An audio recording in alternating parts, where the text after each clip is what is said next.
ahead. That is in page 4 and 5 of the Daily Nation this morning. We're also having a conversation on page 2. Kenya all set to host 2024 Kiswahili Day. And of course, Ninini Kikusikitishacho, that is kind of conversation that we'll be having on the 5th and 7th of next month, July. On page 2 of the Daily Nation, preparations in top gear, says Aisha Jumwa.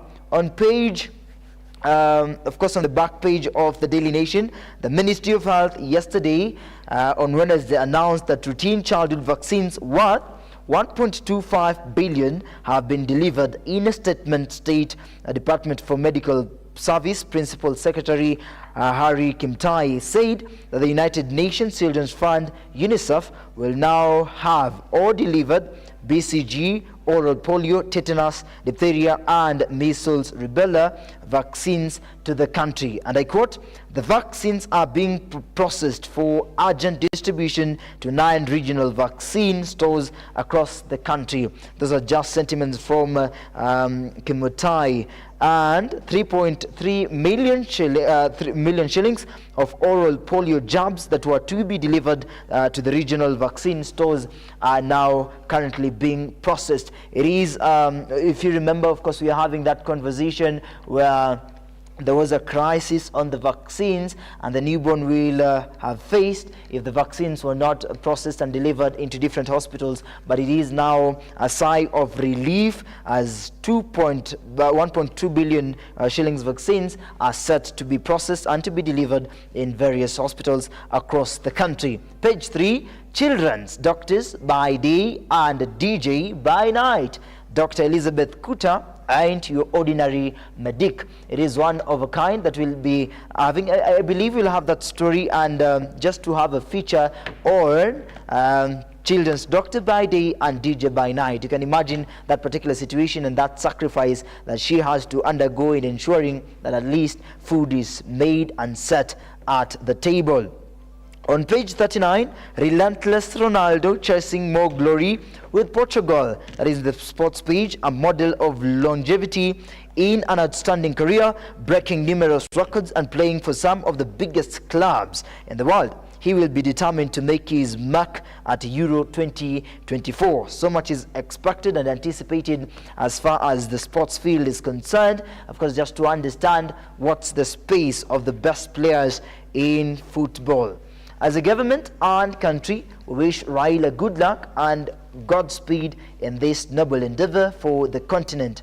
Africa also needs a Baba. That is a conversation that we'll be having in this political space. Odinga to face off with 3 others.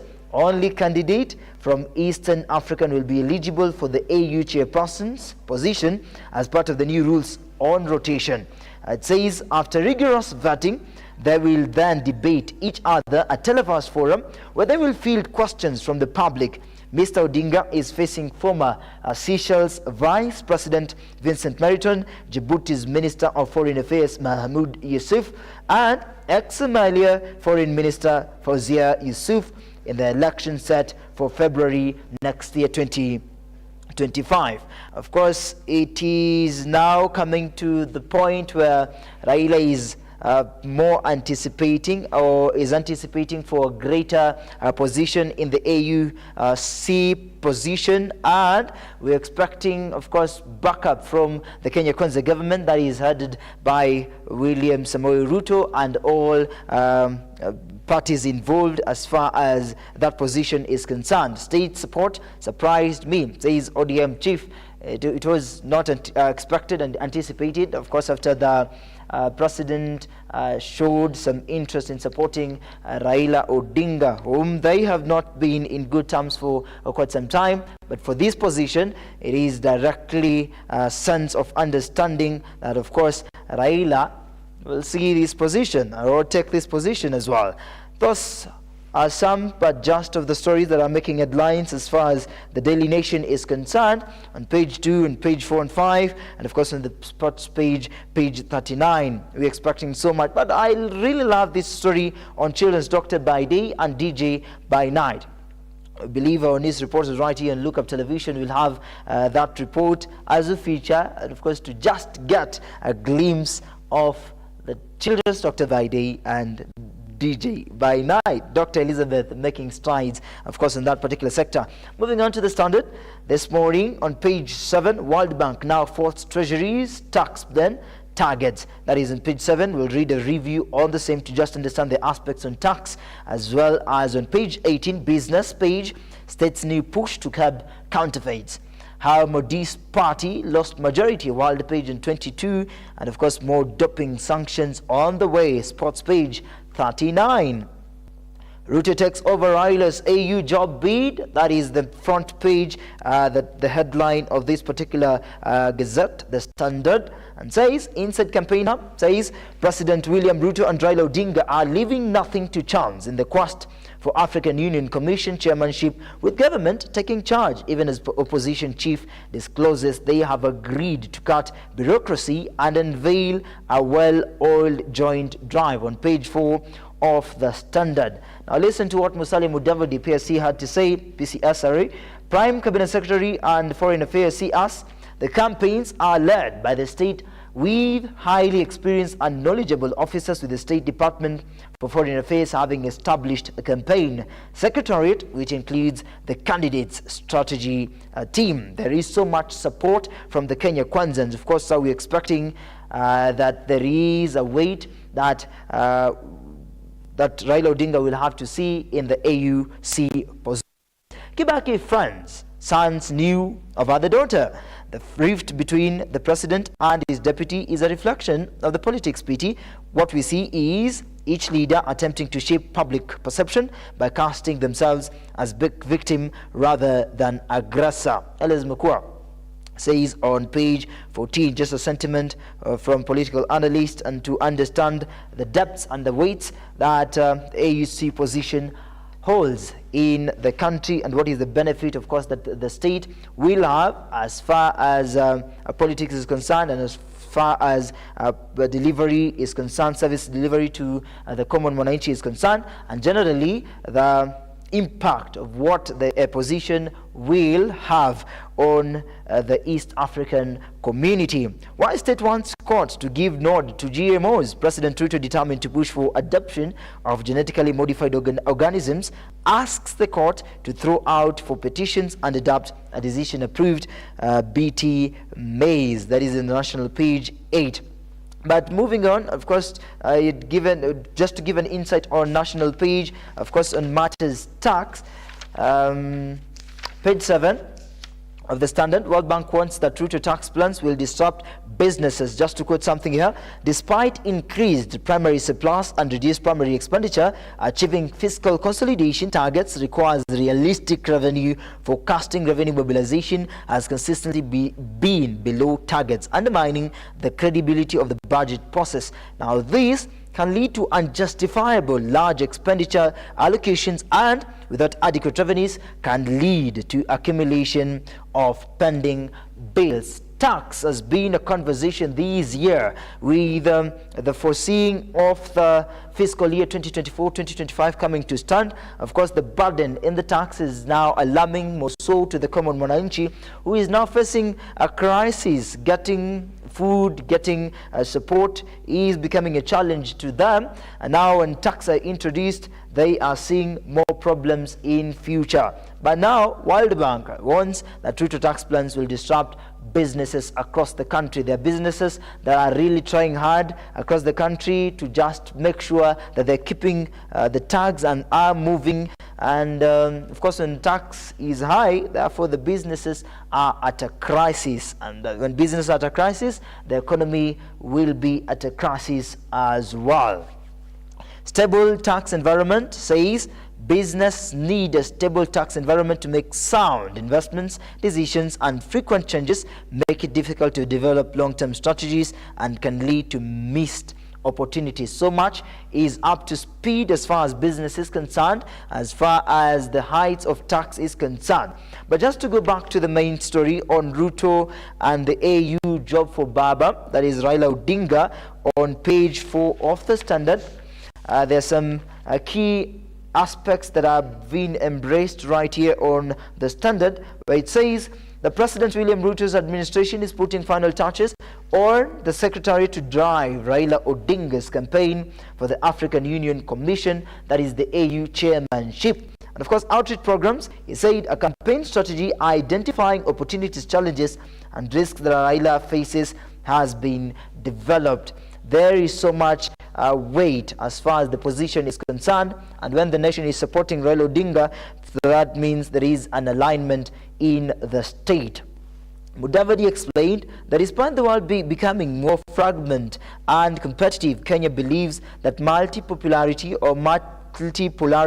presents economic and geopolitical opportunities for Africa. Therefore, a whole of AU, that is the African Union, strategic approach to the emerging world order would enable member states to project a common voice on global matters of consequence and enhance Africa's bargaining power for the mutual benefit. There is so much weight, as I had mentioned. I believe we have that story on our bulletin this morning, of course, just to give you an insight on what had transpired out of that particular project and particular meeting, just to understand the weight of the AUC position. We'll dive into that in the next few minutes, and just to understand the process and the support that is having right in the AUC position, and as far as politics is concerned. Read on the back page on the story, on the vaccine story on back page, says that huge sigh of relief as state secures 1.2 billion shillings vaccines. It says, we help these companies to develop and test the vaccine to secure approvals from the local and international regulatory authorities, and then work with Gavi and others to make sure that the vaccines are used and make an impact. Parents had started complaining, of course, on the vaccines, and remember, vaccines like polio vaccines are very important for the upbringing and the growth of a child. So we are expecting that this is such a sigh of relief to both parents and the doctors as well, who are involved in ensuring that medication of younger people or children is taken into consideration. Minister So says UNICEF Gavi had refused to give Kenya the life-saving JSBs over 1.5 billion shillings debt. That is bringing the differences in as far as, you know, the weight of money and the weight of health is concerned. Some will say that health comes first or money comes first. Others will say that money comes first and health comes second. But it is still a debate. So far, so good, because 1.2 billion shillings vaccine getting to the Ministry of Health is not a joke. It's really so much impactful. And countries where IVI has done technology transfer, that is, develops a vaccine and teaches a country to make it, this makes the farm responsible for the quality of vaccine and also helps pass through regulatory hurdles. Thank you so much. 15 minutes have passed after the top of the hour, 7 a.m. And of course, we're diving in swiftly as the morning drift right now, because there's so much to handle as far as politics is concerned, health is concerned, sports is concerned, and all these are measured right here. But the fact that Raila Odinga will take that space is a matter of time. My name is Moses Sketch. Keep the hashtag The Morning Drift. Remember, you can share with us your comments live on Facebook and YouTube as we get on to the moment where we embrace the bulletin this morning. Stay in touch.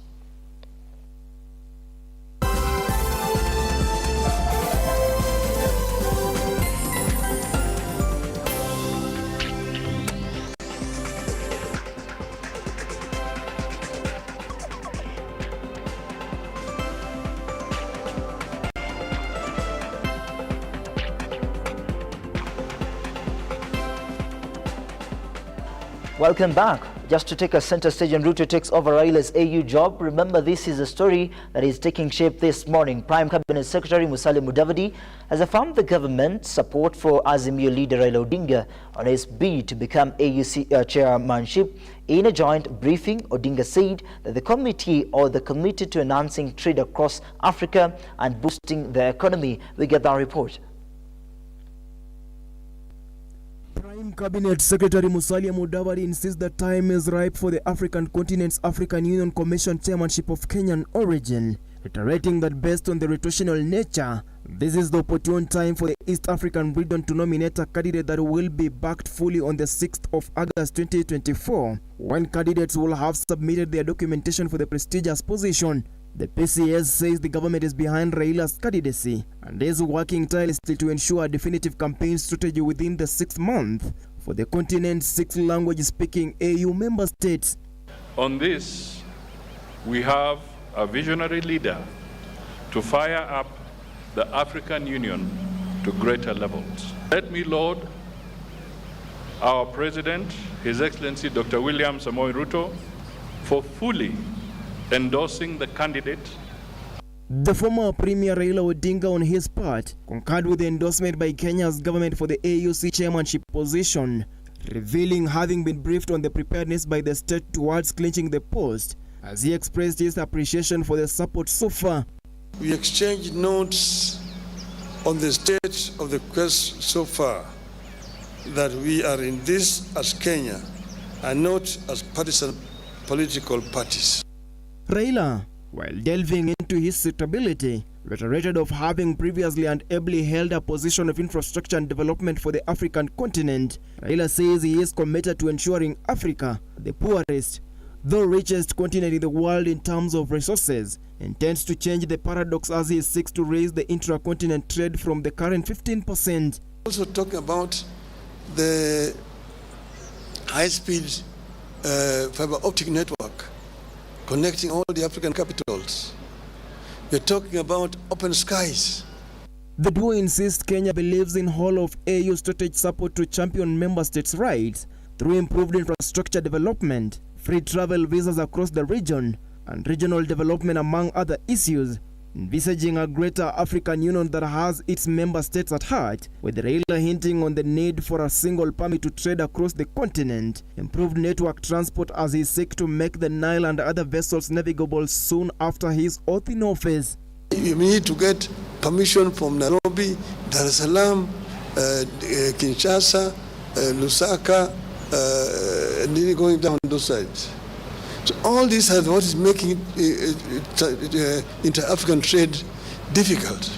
In less than 2 months, Raila Amolo Odinga will be required to submit his documents for the AUC chairmanship in Addis Ababa, Ethiopia, amongst other candidates. The government still insists Raila qualifies to be the AUC chairperson. Stanley Lugaria, Lookuptv, Nairobi.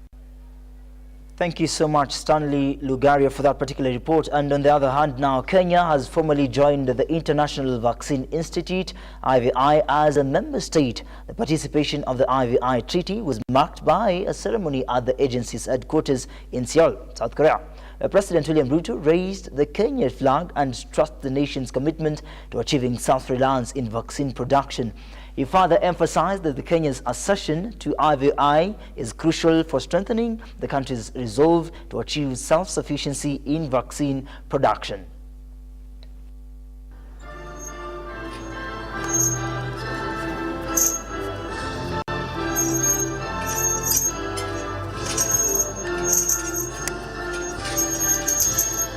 The raising of the Kenya International Vaccine Institute signified Kenya officially joining the institute, a move President William Ruto hails as a step towards achieving self-reliance in vaccine production. The institute is a non-profit intergovernmental organization established in 1997 as an initiative of the United Nations Development Programme to make vaccines accessible and affordable for all. Speaking during the ceremony, President William Ruto emphasized the importance of joint efforts in disease prevention, lauding the partnership between Kenya and South Korea in matters of health. Taking effective measures to prepare Kenya and Africa for future outbreaks, epidemics, pandemics, and other health emergencies by translating this commitment into tangible results. As Kenya graduates from dependency on donor support for the supply of routine vaccines to support primary immunization, the partnership and collaboration, whose successful culmination we are witnessing here today, will guarantee sustainable self-sufficiency in the supply of these commodities as we make our health provision in Kenya a truly bottom-up affair.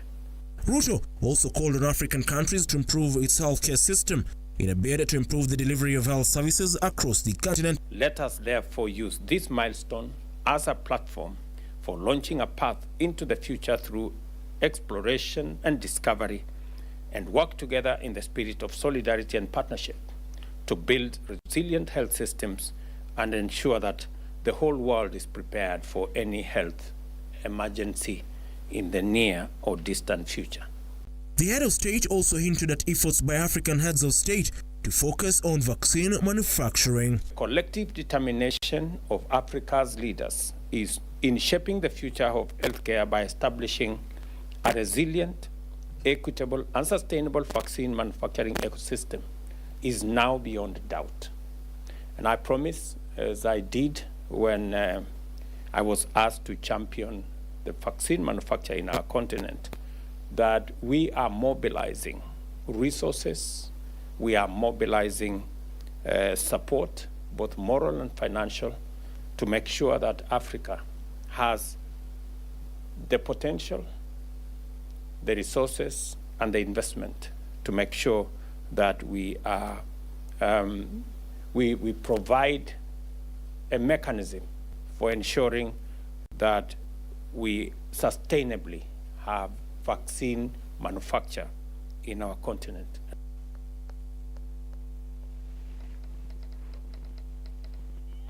Thank you so much, Ian, for that particular report. And remember, the vaccines that were delivered are 1,209,500 doses for measles, rubella, oral polio, 3,032,000 doses for tetanus, diphtheria, and 1 million doses, and BCG, 3,129,000 doses that have were delivered as well.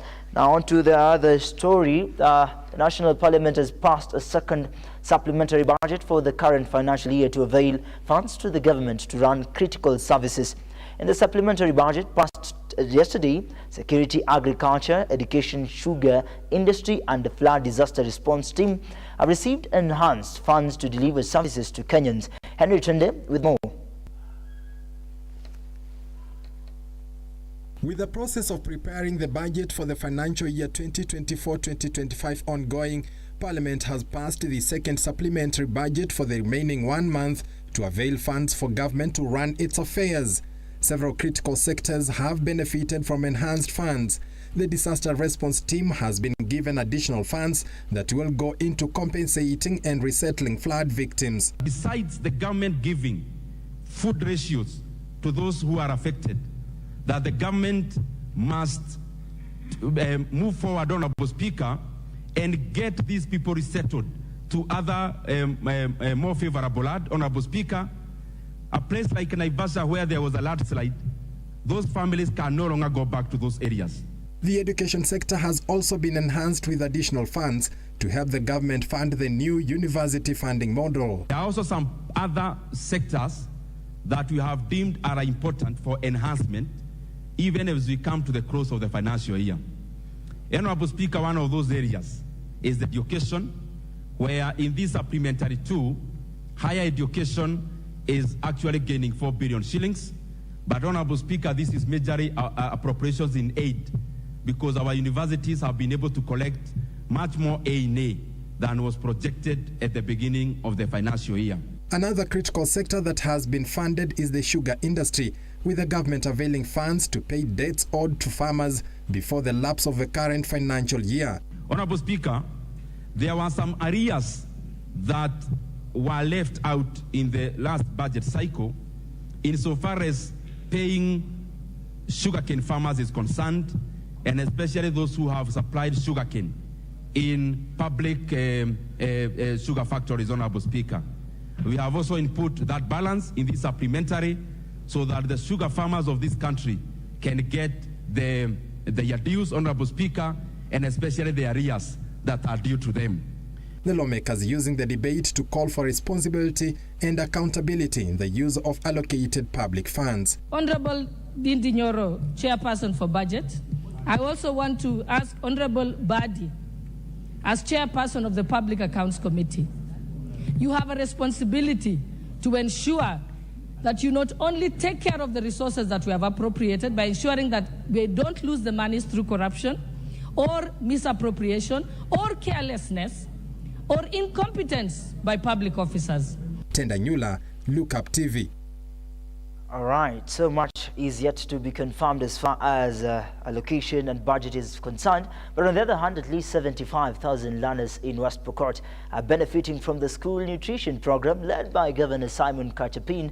The program aims to enhancing nutrition of pupils and improving their academic performance, as Stephanie Ogugu now reports.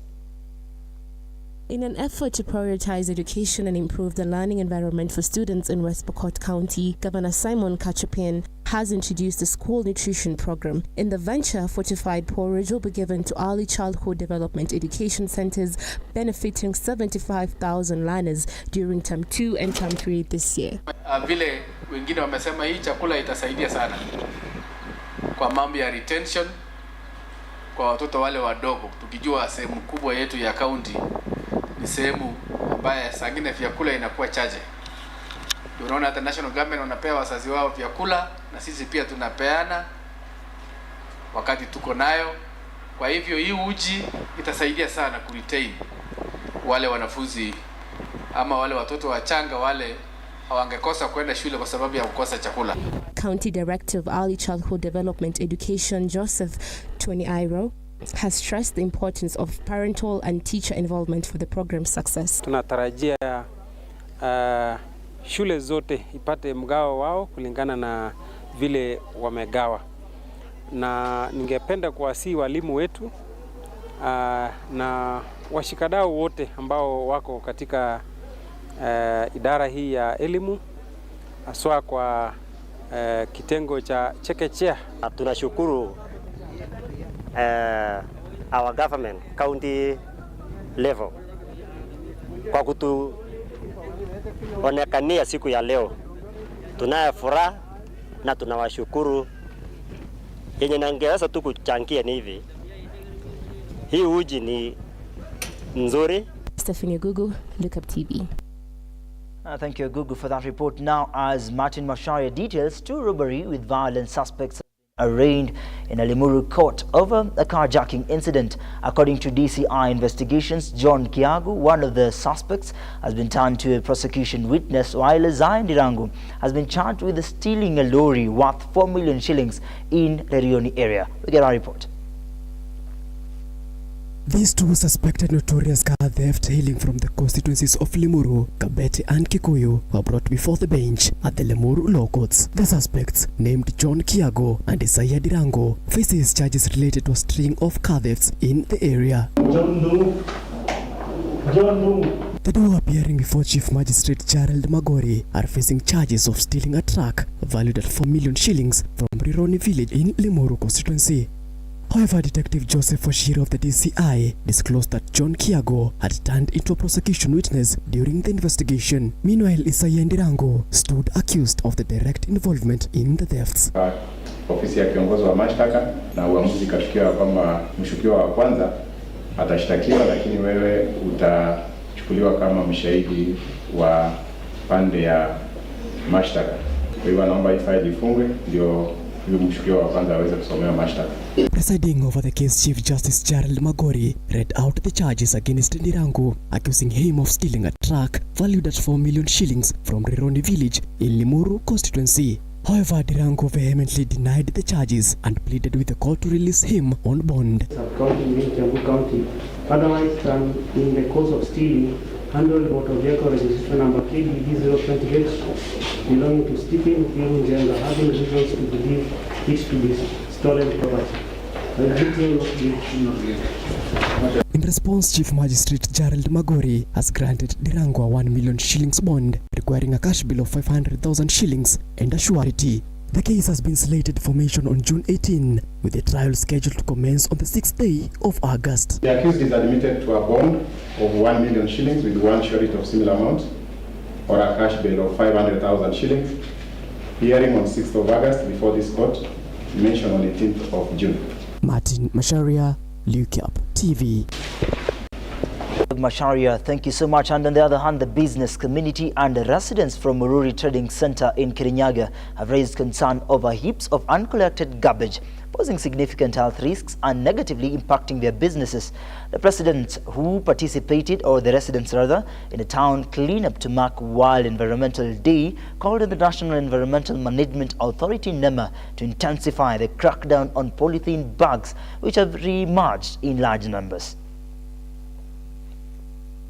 While commemorating the World Environment Day, residents and traders of Mururi in Kirinyaga joined hands in a cleanup campaign and highlighted the health hazards and disruption to their businesses caused by delayed garbage collection by county waste collectors. Wakati wa kuchukua hii takataka kutoka kwa county government wanachukua muda kubwa, na kwa hivyo unapata hiyo takataka yote imetapakaa kwa manduka, imetapakaa kwa tunakaa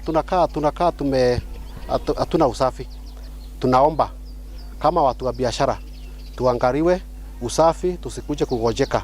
Despite the efforts of cleaning staff, delays in garbage collection have hindered their business progress, with disease outbreaks being another major concern. One of the things that we have realized, whenever the wastes have been swept by the concerned people, it is normally taken to the bins. And what normally happens, it takes time before it is collected. They are now calling on the National Environment Management Authority, NEMA, to enforce strict control against plastic bags, which are still a health hazard despite their ban. As you can see, as we will be doing the cleanup, you'll be able to realize we have several plastic bags. We have even bottles. And we want to remind our country that the initial plan within the laws that enforces issues to do with plastic bags, we are here to support the restoration on that in terms of where we are supposed to be able to ban all uses of plastic bags and anything that is non-biodegradable. Sonia Njiru, Lookuptv. Thank you, Sonia. Now, as Jasmine Minor reports, a family in Kilifi is appealing for financial help to treat their 2.5-year-old daughter who is suffering from a recurrent brain tumor. Now, this report, of course, the family urgently needs 10 million shillings for specialized cancer treatment in India. The aid, Janelle is courageously fighting a recurrent brain tumor, showcasing remarkable resilience in the face of adversity. Janelle nilimzaa akiwa sawa. Aliachieve milestones vizuri, akaanza hadi kuketi vizuri. Venye alifika miezi 6 ndo akaanza kuweka shingo kwa upande, akapata matibabu, akaekewa neck collar, akakuwa sawa. Kufika mwaka mmoja akaanza kushika na kutembea. Baada ya mwaka mmoja, mwezi mmoja, ndo akaanza kuacha anatembea, lakini sika kitambo. Kuketi akaanza kuwa anataka kusapotiwa, so kwenda hospitali kuonekana. Alafu baada ya muda sasa akaanza kuwa na mwili moto. Kwenda hospitali akaanza kufitika. So venye akakaa hospitali na kufitika, tukakuwa requested tufanye MRI ya brain. MRI ya brain ikaonyesha kuna brain tumor. Janelle's journey has been incredibly tough as she's already endured 2 surgeries and 6 cycles of chemotherapy at Kenyatta National Hospital. Venye alionyesha kuna brain tumor tukiwa Kemri Kilifi, on 27th January tukatumwa Kenyatta National Hospital. So tukafika Kenyatta National Hospital, tukakuwa admitted. Tarehe 29 akaenda theater, akaekewa shunt mpira from the brain to the stomach ku reduce hiyo pressure yenye ilikuwa inapeana kwa kichwa juu ya hiyo tumor. Tukaendelea hivyo, tarehe 2 akafanyiwa craniotomy, hiyo the first brain surgery. After kufanyiwa akakaa ICU kwa muda, alafu baada hiyo tukangojea majibu ya hiyo tumor ilitolewa. Majibu ilipotoka ikasema ni cancer. Despite reaching out to various organizations, the Habu Gunga, Janelle's mother, is still awaiting responses, raising against time with a heartfelt appeal to the public to help save her daughter's life. So kwa tunaomba hisani na mtu yote mwenye atagusika na hii story, because Janelle ana nguvu na she deserves a chance at life. So mtu yote anaweza tusupport, tutashukuru sana, ndo apate her life saving treatment. Jasmine Minor, Lookuptv. What a sad story right there from Jasmine Minor, of course, just to empower and to see the view of able differently. Now, on the other hand, almost 2 years since Kenya Kwanza government took office, the 22 cabinet secretaries have received both praise and criticism. In equal measures, with President William Ruto reshuffling his cabinet in October last year, the big question this morning is, how do you rate their performance? Now, this is Shamila Baraza on the streets with Your Opinion Matters. Today, in Your Opinion Matters, we ask Kenyans who is the best performing CS in the country and why. Kwa cabinet ya Dr. William Ruto, waziri yenye naweza payana credit kwake kulingana na vile anafanya kazi na anajituma na anaenda kwa ground ni Professor Kindiki. Mbona Kindiki? Amejaribu kufight bandits and so far ni si mtu mwenye anakaa kwa ofisi. Anaenda mpaka kwa mashinani, unakuta kama kuna mali kuna janga yako hapo. Upande education at least tuko a bit favored. Sababu saa hii mtu aoni hata watoto wakirandaranda huku, sababu education at least imekuwa considered. Kama saa hii kulingana na hii free food in school. Kitambo tulikuwa tunalipa 50 bob per lunch. Saa hii tunalipa 5 shillings. Naona waziri mwenye anafanya kazi saa hizi ni Ababu na Mwamba. Kwa sababu saa hizi sports at least tunaweza ona kitu. Lakini hao wengine kama Linturi nafaa ende nyumbani. Waziri wa education kidogo communication is there. Walimu wanakuwa updated what they need to do. When kuna calamities wana receive circulars actually what they are supposed to do on time. And then how they can handle different situations wanapata, because I'm also a board member in school. Mimi ni waziri wa sports Ababu na Mwamba. Ukiangalia saizi katika nchi yetu kimchezo kuna vile imeanza kuimarika. Ukiangalia kama saizi timu ya taifa imeenda kucheza huko Malawi, but kwa sababu hatuko na viwanja. Lakini saizi vile tunaongea kuna mikakati imewekwa ya kuimarisha viwanja. Viwanja kama 3-4 hivi zinaenda kutengenezwa. Ngana na mimi waziri mwenye amejaribu tu kazi, although si vile tulikuwa tuna expect, ni Linturi, ni huyu wa security. Juu huyu at least kazi yake anajaribu kidogo, unaweza feel ka different kidogo. Kwa hizo sehemu kuna pandits, at least watoto wanaweza enda shule. Although hajafikia kiwango inatakikana, kati yetu ndio naona amejaribu kidogo. Those are some of Kenyans' views on who is the best performing CS in the country. Most of them with different views. Beatrice Ndanu, Lookuptv, Nairobi. Now, that was Beatrice. Thank you so much. Now, the National Peace and Conflict Management has launched a new initiative in 6 North Rift countries in a bid to promote peace and education among the youth, urging them to lay down their weapons and embrace education to secure a brighter future. This and much more stories from the county's roundup. On peace building and conflict management among women, elders and the youth in the 6 counties, Samburu, Baringo, West Pokot, Marakwet, Laikipia and Turkana, that are affected by insecurity and lack of peace in the North Rift. The youth were urged to drop the guns and weapons and instead focus on their education. It is the young boys, commonly known as Morans here, who are utilized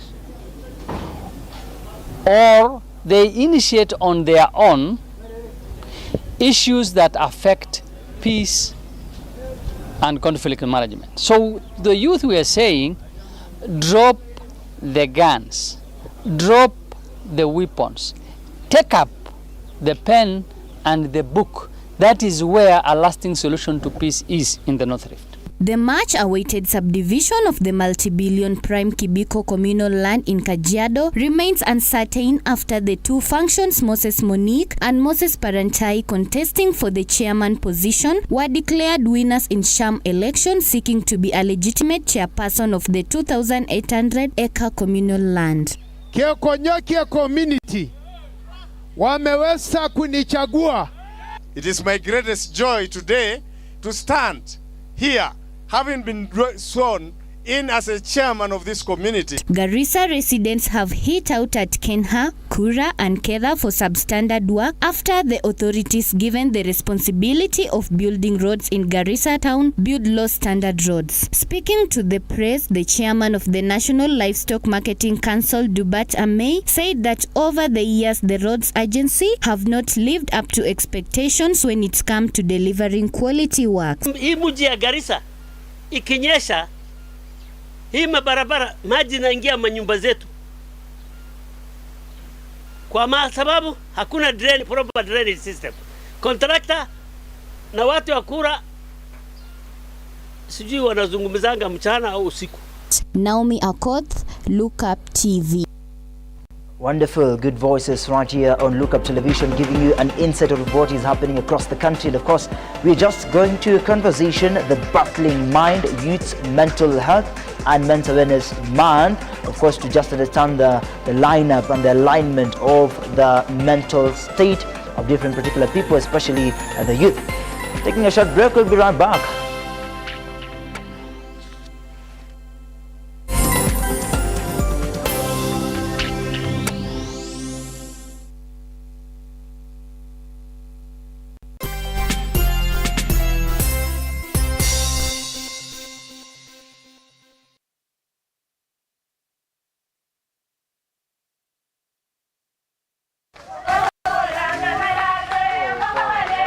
Assalamu alaikum. Siku ya leo tuko katika kaunti ya Kwale.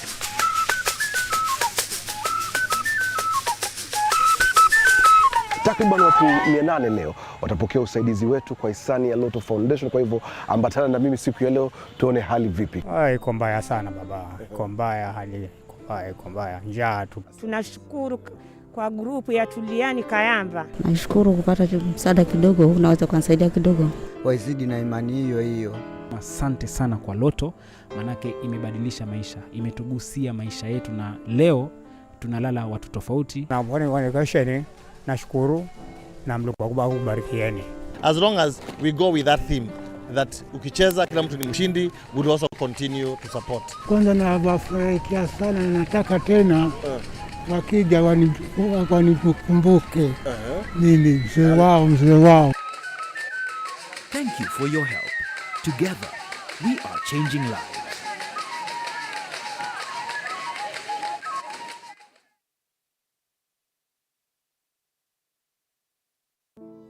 Save a Life is a non-profit organization that has taken the front line in transforming lives in the entire country. So far, we have transformed life of over 100,000 people through our programs, which include medical support, youth empowerment, street family program, feeding program, and climate change.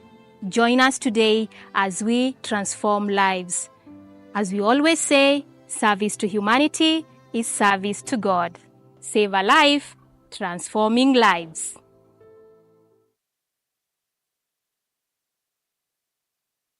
Are you an SME looking for a media partner?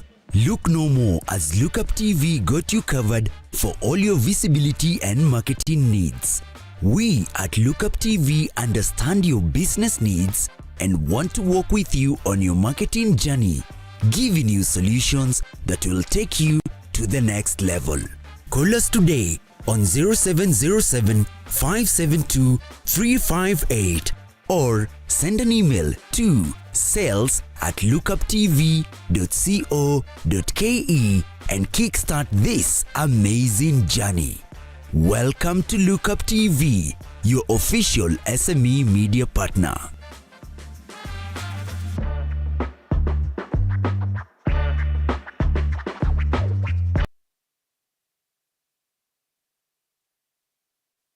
How do you start your engine when it is time to drive? Are you a first-time car buyer or want to upgrade your wheels? Do you know your car brand? Is it powerful, stylish, or does it turn heads as you drive past? Well, let's get to know all about wheels on the Daily Drive Show with Ian Otieno as we review all automobiles inclusively, specs and powertrain, interior, exterior, and pricing.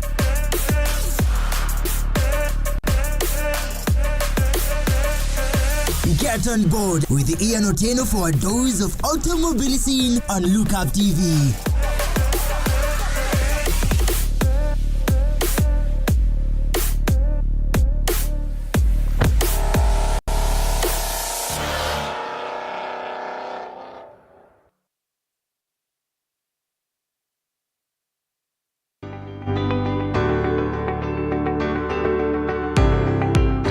Taarifa zinapochipuka na kutufikia papa hapa kwenye makao makuu ya chumba cha habari cha runinga ya Lookup, kwenye taifa, kwenye serikali, kwenye bunge, tunajitosa hadi kwenye sauti ya wenyeji ili kupata tu maoni ya wenyeji kuhusu masuala haya yanayochipuka. Maana hii kitu inaenda kuumiza Mkenya kwa tax. Hakuna kitu tunafurahia. Nothing. Absolutely nothing. Sisi tunaumia, si ati tunaumia ile ya kiukweli. Juu maisha ni ngumu. Na bila shaka tunapata maoni yao ili sauti yao ipate kusikika. Na watasema hili, waseme lile, watasema hiki na waseme kile, almuradi sauti yao ipate taa. Mambo ya mafuta tena imekuwa ni changamoto zaidi kwa kila mtu wa bodaboda. Uchumi ikikuwa stable, tunaamini mambo itakuwa sawa sawa. Kwanza liko na ria wasi wa boda, mama mboga nini.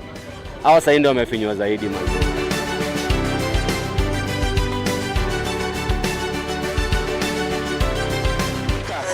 Mtazamaji, hii ni bunge la wenyeji.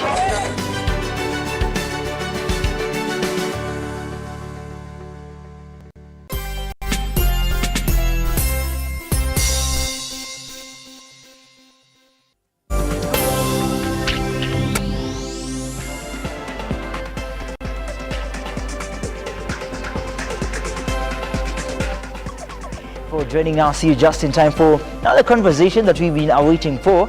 Remember, it's Thursday, 6th of June 2024, and this conversation is coming to you live on the Morning Drift. The conversation is the battling mind. What is happening? Of course, it's Men's Mental Awareness Month, June. But the conversation, I'm not alone, of course, just to get the understanding of what really is mental health and significantly the impact and the consequences that it has, the effects that it has on the male child and the female child. But specifically, I want us to dive in a conversation on the youth, the mental state of the youth across the country. With everything that is happening right now, with unemployment taking shape across the country, what is really the state, even as we figure out the battling mind this morning. Please may allow me to introduce my guest this morning. We'll start from the far end, please. Hello, thank you so much for having me. I'm Willis Koi, youth advocate and Secretary General of a very strong youth movement called Kabila la Vijana. Nice one. Thank you. Thank you so much. It's good to see you. Pleasure. All right. What's your state right now? What is the state of your mind right now? I can say stable. Nice. Yeah. All right. Thank you so much. Beside me? My name is Karuga Hana Wanjiru, a counseling psychologist and a mental health champion. Indeed. Yeah. Thank you so much. Mental health champion. What does that mean?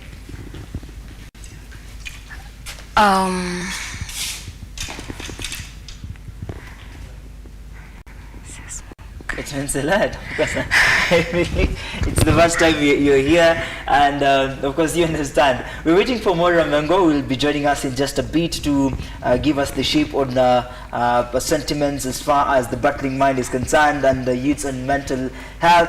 Despite the fact, of course, we are just having the Men's Mental Awareness Month. Just to kickstart the conversation, just from Kiongozi here, you've mentioned something on Kabila la Vijana. If you look at the state of mental health upon youths in the country, what would be your say?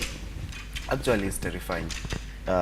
It's very shocking, and it gives tension because according to the previous census that was done, we find out that the majority of the population are the youth.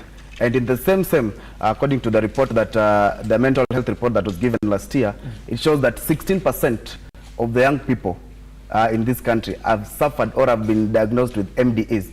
So those are major depressive expressions or something.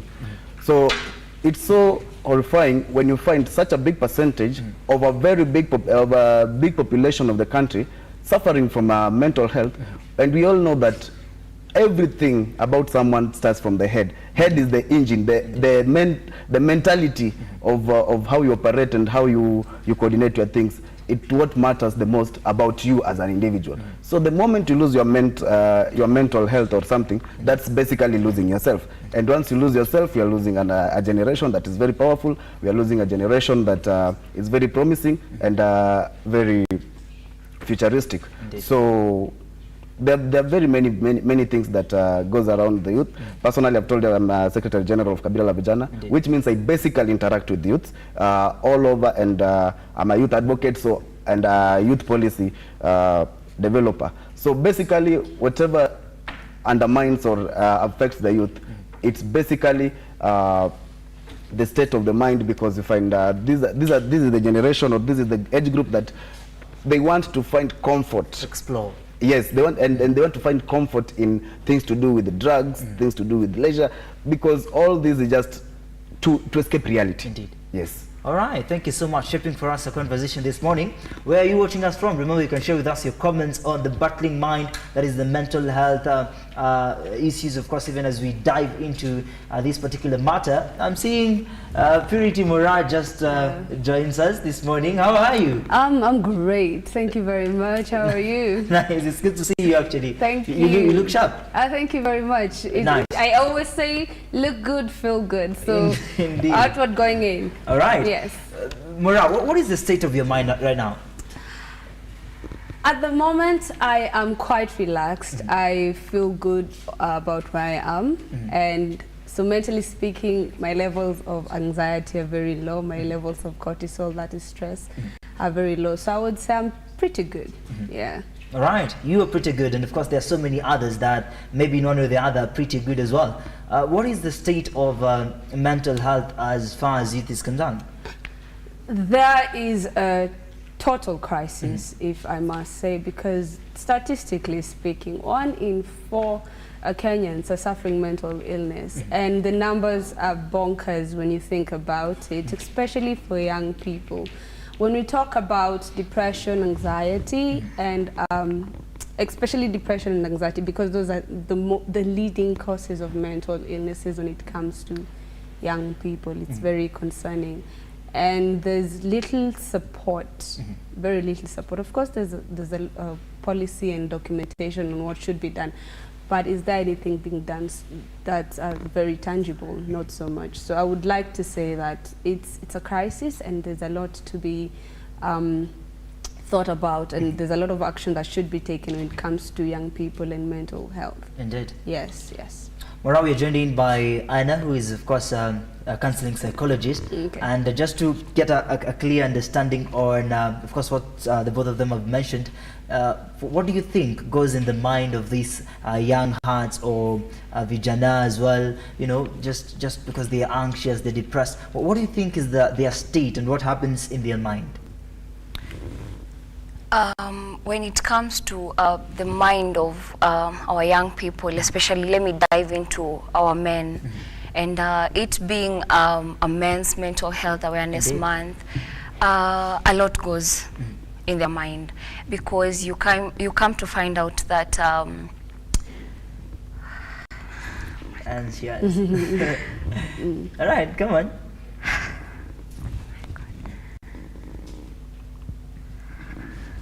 All right, no worries, no worries. Of course, you already picked the situation, and of course the state of and as mine. What do you feel?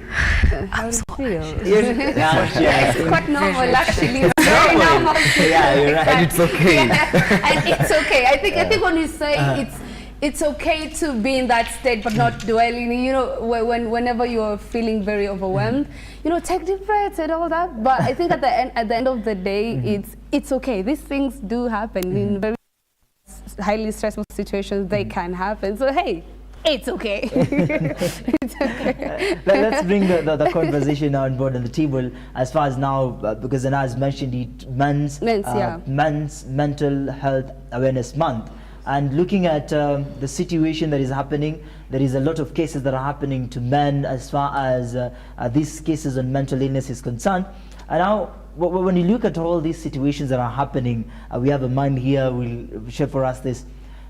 do you think men are always silent when it comes now to getting out and speaking out themselves to a point that let's say I'm suffering? Definitely. That's what the society has made us to be. The society inasema mwanaume ni kuvumilia. You see, so basically these are just pressures from the society and everything, and you find men technically, even in our African setup, you're brought up to be a tough guy. You are the one who is supposed to be protecting the babies here when they are being emotional and anxious and everything. Okay. In this case, personally, I want to give you an experience that I experienced last year.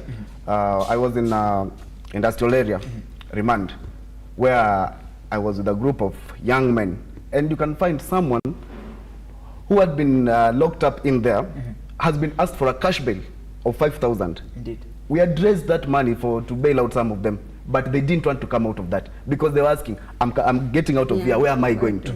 Here at least I can get food. If I go back to Mta, I'll start doing the bad things that I've been doing that can even escalate from the small that I did that put me here. Indeed. So you find these people, and it's very common.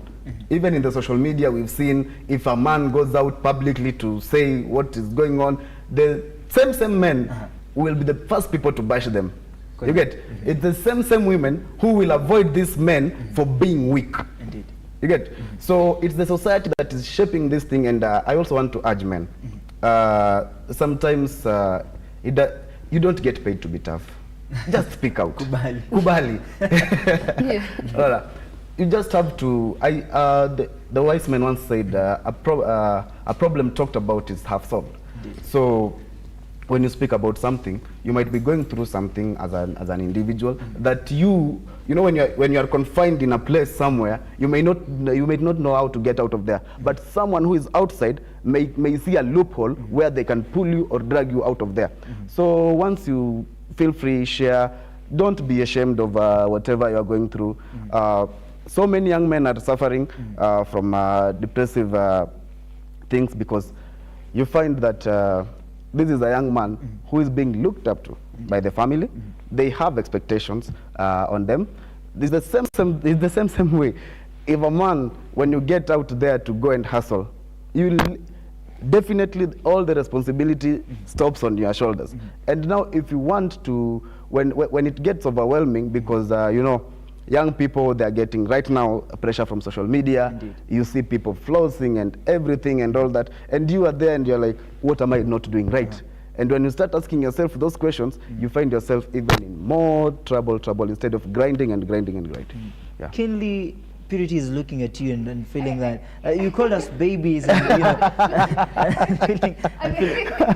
that was on a very light note, but I do agree with Willie because a ton of the problems that are there, because when you talk about social media, someone is showing their best parts. You know, behind the scenes there's a whole different story. Indeed. We say kwa ground mambo ni different, right? Yes. Exactly. And when we realize this, it brings to awareness that hey, it's really not that bad. And I feel like there are some character strengths that as young people we need to build for us to really be more resilient. Indeed. You know, character strengths like gratitude. Look at your life. Well, what else is there that you can be grateful for? You know, character strengths like kindness, when you're kind to yourself and to your environment and to your situation.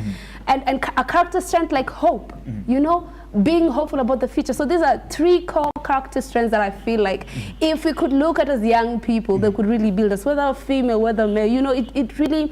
Let me add one. Be confident. And be confident, of course, and be confident about your sense of self-efficacy, your sense of self-belief, and your sense of self-worthiness. You know, kujiamini, na kujielewa, na kujijua, you know? What do you think about confidence in pride, as Willie had mentioned? You know, utaki kuambia that you're suffering, there's something that is hitting you now, up. That's the thing, there's a difference between ego and confidence. There's a huge difference. You know, ego says, I will not take part in this because this is how people will look at me.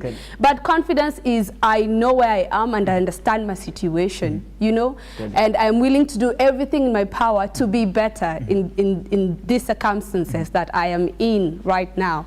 you know. Indeed. So there's a difference between confidence and ego. And I always say there are like 5 psychological needs. I'm a psychologist as well, other than being a mental health advocate. Yeah. So when we talk about the 5 psychological needs, and these are things like the way physiologically we need food and water and clothes. We need these 5 psychological needs. We need a safety. Do we feel safe within and without? I give it the acronym of STECI, S-T-E-C-I-S for safety needs, T for trust need, E for esteem needs, C for control needs, and I for intimacy needs. And so if we are able to bring these needs together, just like again I said, we need food and water. If we are able to fulfill these needs as young people, I think, and also just building it. I always say this, I'm doing a bit of research on trauma. And a lot of the things that we see right now stem from somewhere. You know, there has to be a trigger. If you're not brought up in a place where you felt safe, where you could trust, where you had control over your situation, where you felt like you are intimate in a way that you are connecting. Intimacy is connection to the people around you. You know, and where you feel like that character strength of esteem has been built, it's very hard for you to now grow into a young adult because that character strength was not nurtured as you grew up. Indeed. Yeah. All right. Wonderful. Please. Okay, just to add on what Willie said that men don't get paid for being tough. And I guess that our society is to be blamed, because you find out that when a boy child, since akwe mdogo, he's forced to man up, you know, you're told man up, you have to man up. And that's why you find out statistics show that men are less likely to seek help when it comes to mental health issues. And you find out that they become more vulnerable when it comes to committing suicide and all that. And that is why you see that a man can die by suicide, and you're there asking, what happened? He was okay, he seemed okay and all that. So I think men really go through a lot. What I would like to say is we really need to redefine what being a man. Exactly. Being a man. Is it big? Do you think really we need a redefining? As they are mentioning. What we need basically is modification. Modification, okay. Okay. And in this sense, like there are some things that also, as well as a man, we can't throw them under the bed and assume now we just have to be crying and crying and crying out there. You get the moment I'm coming to cry to you. You also have your own issues, but there are some things that you as an individual, the way she just said, be confident in yourself, understand yourself. The moment you understand yourself, you know what you can handle, you know what you can't handle, you know what to get out there, and seek for that help that you can't. Indeed. And what you can, control what you can, and don't bother about what you can't. Indeed. Look for what you can do best, do it best. What you can't do best, leave it for those other people who can do it best. So basically what you need to do as a man, or speaking on behalf of men, as one of them, basically we just need to be, we don't need to be shameful about speaking of what is going on. And sometimes when you just go out there, we should also not judge other men. Indeed. Okay? We've had men like a famous influencer who will call you Kafukusui for just being there, a crybaby. You know, such things are what make people feel like, okay, so I should not talk because I'll be a Kafukusui or something, or Kanudhi or something. Really? But basically you can find out that we are not the same. The same thing, that something that you might be battling with, someone might have overcome it, and he sees a very small issue, but for you can be a very big thing for you. And so what you just need to do is get an audience that listens to you, where you feel safe, where you can express yourself, and then with that, I think you'll be good to go. All right, Ms. Karuga, before we get to now the battling mind of particularly the youth, because we've engraved it to the men's because it's their month. Yeah. Why is this conversation on men's mental awareness or mental health is concerned? What is the significance? What is the important part that we pick from this particular conversation? I think the most important part is what she said, we should redefine, you know. That's the word, because you find out that there is this stigma, there is this societal, and there is this there is the myths that surrounds men and what they should do, what they should not do. So I think they should redefine what our men are being taught, especially during that process of transitioning from childhood to now adulthood. There's a lot that goes on and a lot that they're being taught. So I think we should redefine what our men are being taught. Yes, so that we can bring up healthy men and men who will know that speaking up is not weakness, and making weak does not make you less of a man. Yes. There is a stability that you're talking about as far as, you know, redefining is concerned. We have the review on, you know, the same way you mentioned that we need healthy men, you know. If you take a look across the country now, do you think we have healthy growing men, that is the youth? Okay. Iko tu, because inachezea mahali, because you see a lot of men are into drug addiction. Reason is because they are taught not to speak out. They tend to maybe go to alcohol and other drugs to feel safe, to feel good, because remember they are taught don't share. You are supposed to be strong. Your family depends on you. You know, there's that pressure. They tend to put pressure in themselves because they cannot share. The society has taught them don't share, you know. So I can say that iko mahali but bado, because there is a lot, and as you can see that a lot of men are really into drug addiction. It doesn't just start hivo too. It has somewhere, you know. Yes, it has a background. Purity, there is a design that when you speak about the mental illness or mental health, there is a way we can make an understanding in as far as, you know, generational, that vijana wa kitambo weren't thinking as us, you know, their minds were somehow stable. What is your view on that? That's very interesting. Stable, I'm not quite sure if we can categorize that as stable, because they had their own issues. Kuna emerging issues right now that weren't there then.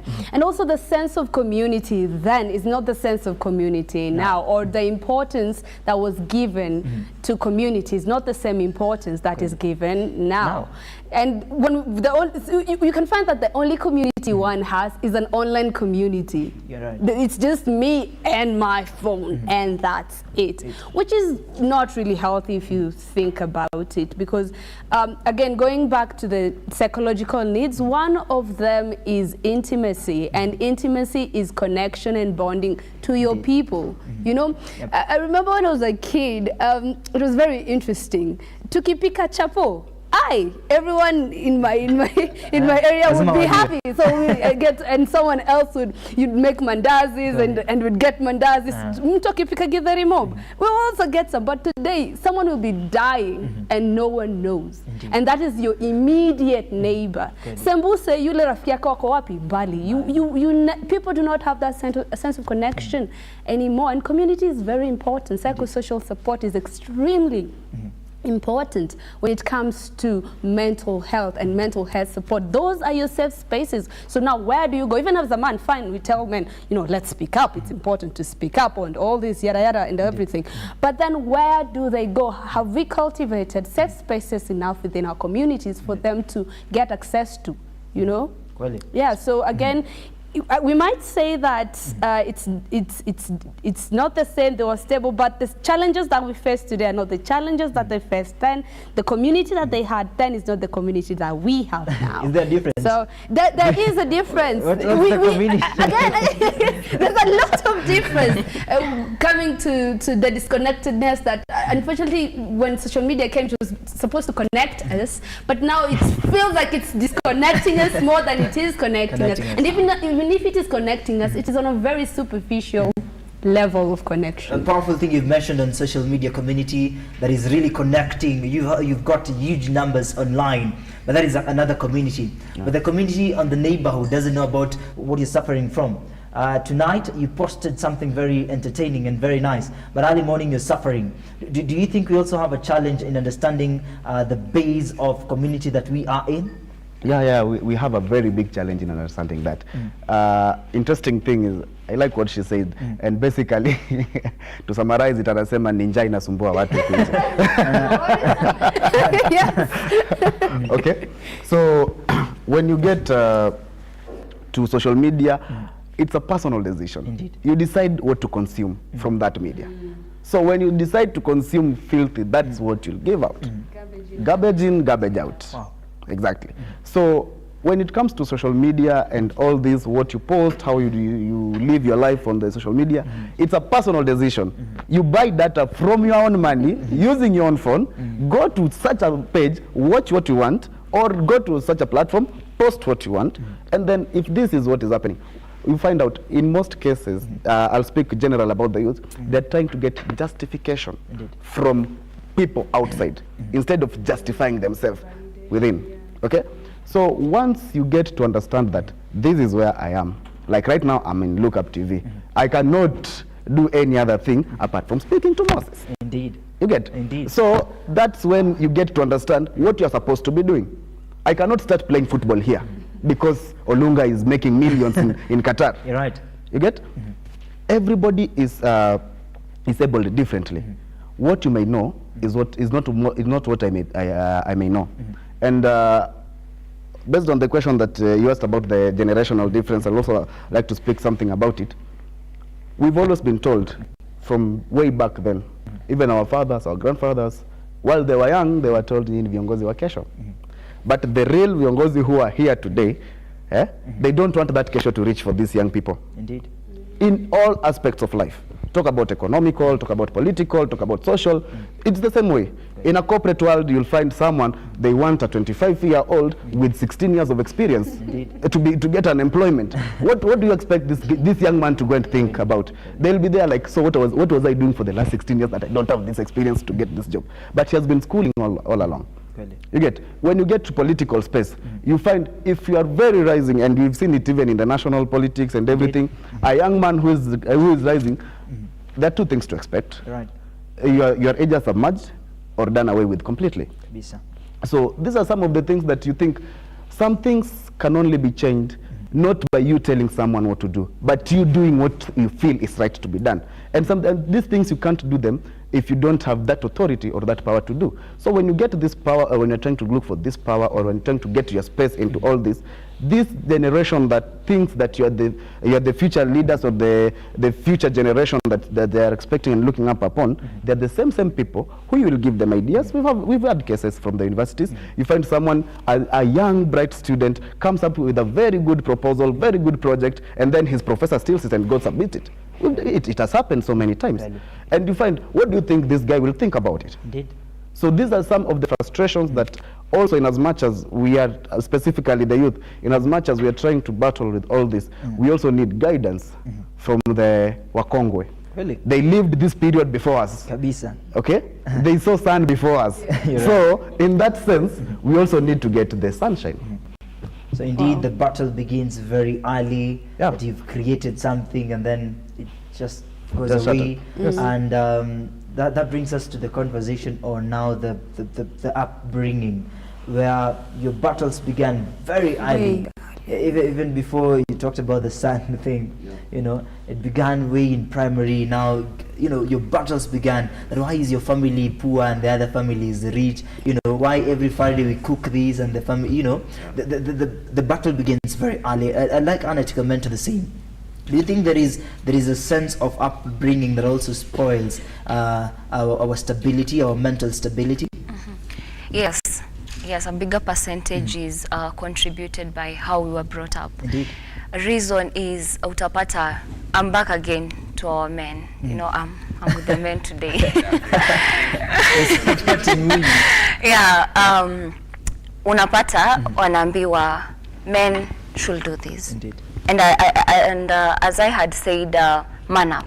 You know, for ladies, unaambiwa mwanamke hafai kufanya hii, anafaa kufanya hii bwanake, anafaa kufanya hii time ikifika hapo. And that is why you really find out our youths when maybe they get married or in that maybe the courting stage and all that, hata kama kuna violence, the GBV and all that, they're unable even to walk out. Why? You remember the upbringing you're told by your mom or your dad, vumilia, hata sisi tumevumilia, you know, that's the word, vumilia, you know. And it has contributed a lot to our mental state, our mental stability, and yes, it has really contributed a lot. You get into marriage at age 20, you're not very much experienced in marriage, then your wife tells you that Mimi is ways. What's your take on this? Very interesting. I think I work with children as well in my spaces, and upbringing, oh my goodness, plays the biggest role in how people turn out. I like the way Willie talked about mentorship. Kukuzwa. You know, mentorship plays a very big role. We might say, oh, the previous generation had it better going for them, easier for them. But then what have they given? Because how you show you had a good thing going is how you give it. Indeed. You know, you give what you have within you. Have they been able to transfer through whatever means, apprenticeship or mentorship, have they been able to transfer these skills that they've learned sufficiently to the next generation? Or was it because the circumstances that they grew up in just made them to be the way they are? Because if I'm able to teach you something, it means I learned it first for me to teach it to you, you know?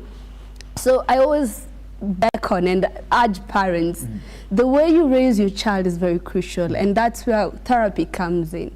Make sure, I always say this, it can be very, it's my opinion that every single parent should go through therapy before they either have children or if you have plans on having children, go for therapy, because what therapy does is say, hey, there can be something going on here, because the way the patterns have been, they're not very good. You know, you might have had narcissistic tendencies, but because you're in your own world, you're like, I'm fine. But when someone says, hey, there's something here, and according to this pattern, this is not okay, and you're gonna have kids, chances are you'll definitely transfer whatever trauma, whatever issues you've been having to your children. And then if you're not able to build your children in a way that they're self-aware, and that's when you're 20, your mid-20s, hujielewi, kwa sababu that strength has not been nurtured. Indeed. As you grew up. So all fanya hi. So you're always doing what you're told, you're in school, I'm in school. The teachers tell you what to do, you're at home. The parents say, so that character strength of kujambia, okay, so this is the character strength of critical thinking, creative thinking, has not been nurtured for you enough. So you're facing a challenge right here, and you're like, now what do I do? Because no one is telling you what to do now. Indeed. Now life is here already. So what are you going to do? So it has not been nurtured. So again, going back to the fact that how you grow up and how you're raised plays a huge role on how you turn out as an adult. Not to mean because you had a terrible childhood, you definitely have a terrible adulthood. It also comes in the fact that you have responsibility. Now, you are an adult. You're right. What responsibility do you have over your life? You're aware now, in total. You're aware, okay, this is where I'm coming from, this is where I am. Now what can I do? You don't just say, oh, I had a terrible childhood, that's it. That's it. Yeah. So we have responsibility. As much as the way you're nurtured plays a big role, also the way you take responsibility over your life plays even a bigger role. Nurturing might be perfect, but again, yeah, the response is poor as well. But you mentioned something on therapy, and my mind got spoiled a little bit in terms of now parents, you know, should seek therapy before they meet. That's my go-to thing. If you tell me, oh, you're planning to be, have you gone through therapy? So in terms of now, you know, getting the child, or what kind of therapy? What kind of therapy? Again, I've said this and I will say it again. How a child is raised plays a big role on how they turn out to be as adults. Indeed. Okay? And what that means is the person nurturing them, the person who's helping them grow, the person who's bringing them up also has to be aware of the things that might spoil or might go wrong or might go right and all that. So they've been put in a space which is now therapy, where they've been able to take care of their problems. Okay. You know, you've been put in a space where you have to face those issues that you have already yourself gone through. And also, unfortunately, we have not fully embraced therapy as in our settings as Kenyans. Because I think so many youths, of course, now will say that manze msini advice. Msini advice. I know we're laughing about this, but if you really think about it, the way the media, from memes to the music we listen to and consume, affect the way we think, it's tremendous. That I can tell you for free, especially coming from the fact that I understand how subconsciously things affect you and what you do. Would you like to chime in? Speaking about mentorship and the advice thing, there are two ways here. That a parent feels like, you know, with now culture and with now things have changed, that if I go to a therapy with my wife, there is going to be a problem as far as, you know, anaweza enda, you know. So you even not sure, should I go or I should just have this class or at home, you know. If you think about that, so what really comes to your mind when you seek about therapy and when you seek about senior advice? I can handle this, I can bear this. The problem I have with people seeking therapy is that they go there to get decisions of the therapist. What? Something to say now. Before they chip in, let me finish what I want to say so that you can chip in with the context and confidence. Okay. You know, I'd basically tell someone, let them advise you. Let them advise you, but don't let them decide for you.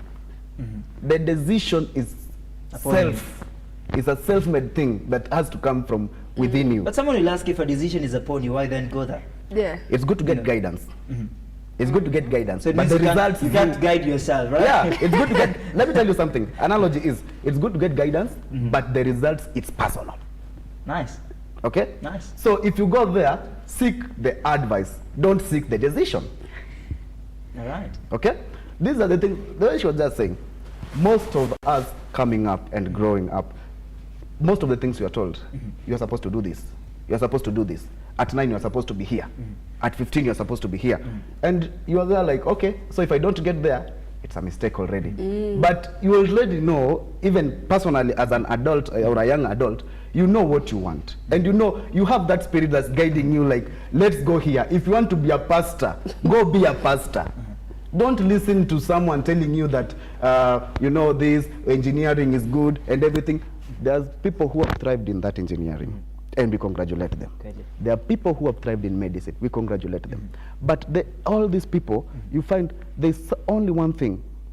There's only one thing, and the only difference, actually, between an ordinary person and extraordinary person is the word extra. What are you doing extra, what this ordinary person is not doing? And that one, if you want to get it so well, do more extra on self-growth. Yeah. And I wanted to comment on something. Yeah. You're waiting for that opinion. Yeah. When you say that counselors tend to give advice. Not really, I didn't say that. Okay, like do you? I didn't say that. Like, I said most people who go to therapists, they go there to seek therapist decisions instead of advice. That's what I said. Okay. Okay, let me. No, I haven't. I still have. Sorry? I would still have. Okay, go on. Then okay. What professional counselors, and the reason why I've added professional is because ata hule elder ni counselor, but you know, and they tend to maybe give advice, and that is what maybe most people tend to say, that counselors wanapeana advice, or rather I'm going there to seek guidance and advice and what to do, you know. But answers, we usually say that answers ziko kwako. Yes, it's within you. All you need is help, you know, help to come up with that solution, that decision. So we as counselors, we help you come up with the best decision, or rather the best choice. You see? Yes. I like the way Anna is expounding on my point, but from a therapist point of view.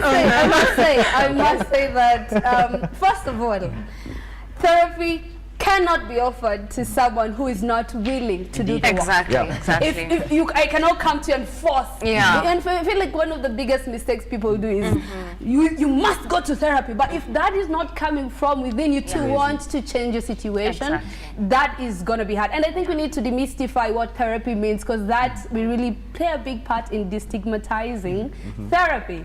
You know, therapy is like, I am suffering from something. I am not able to go to work. I am not able to do this and this.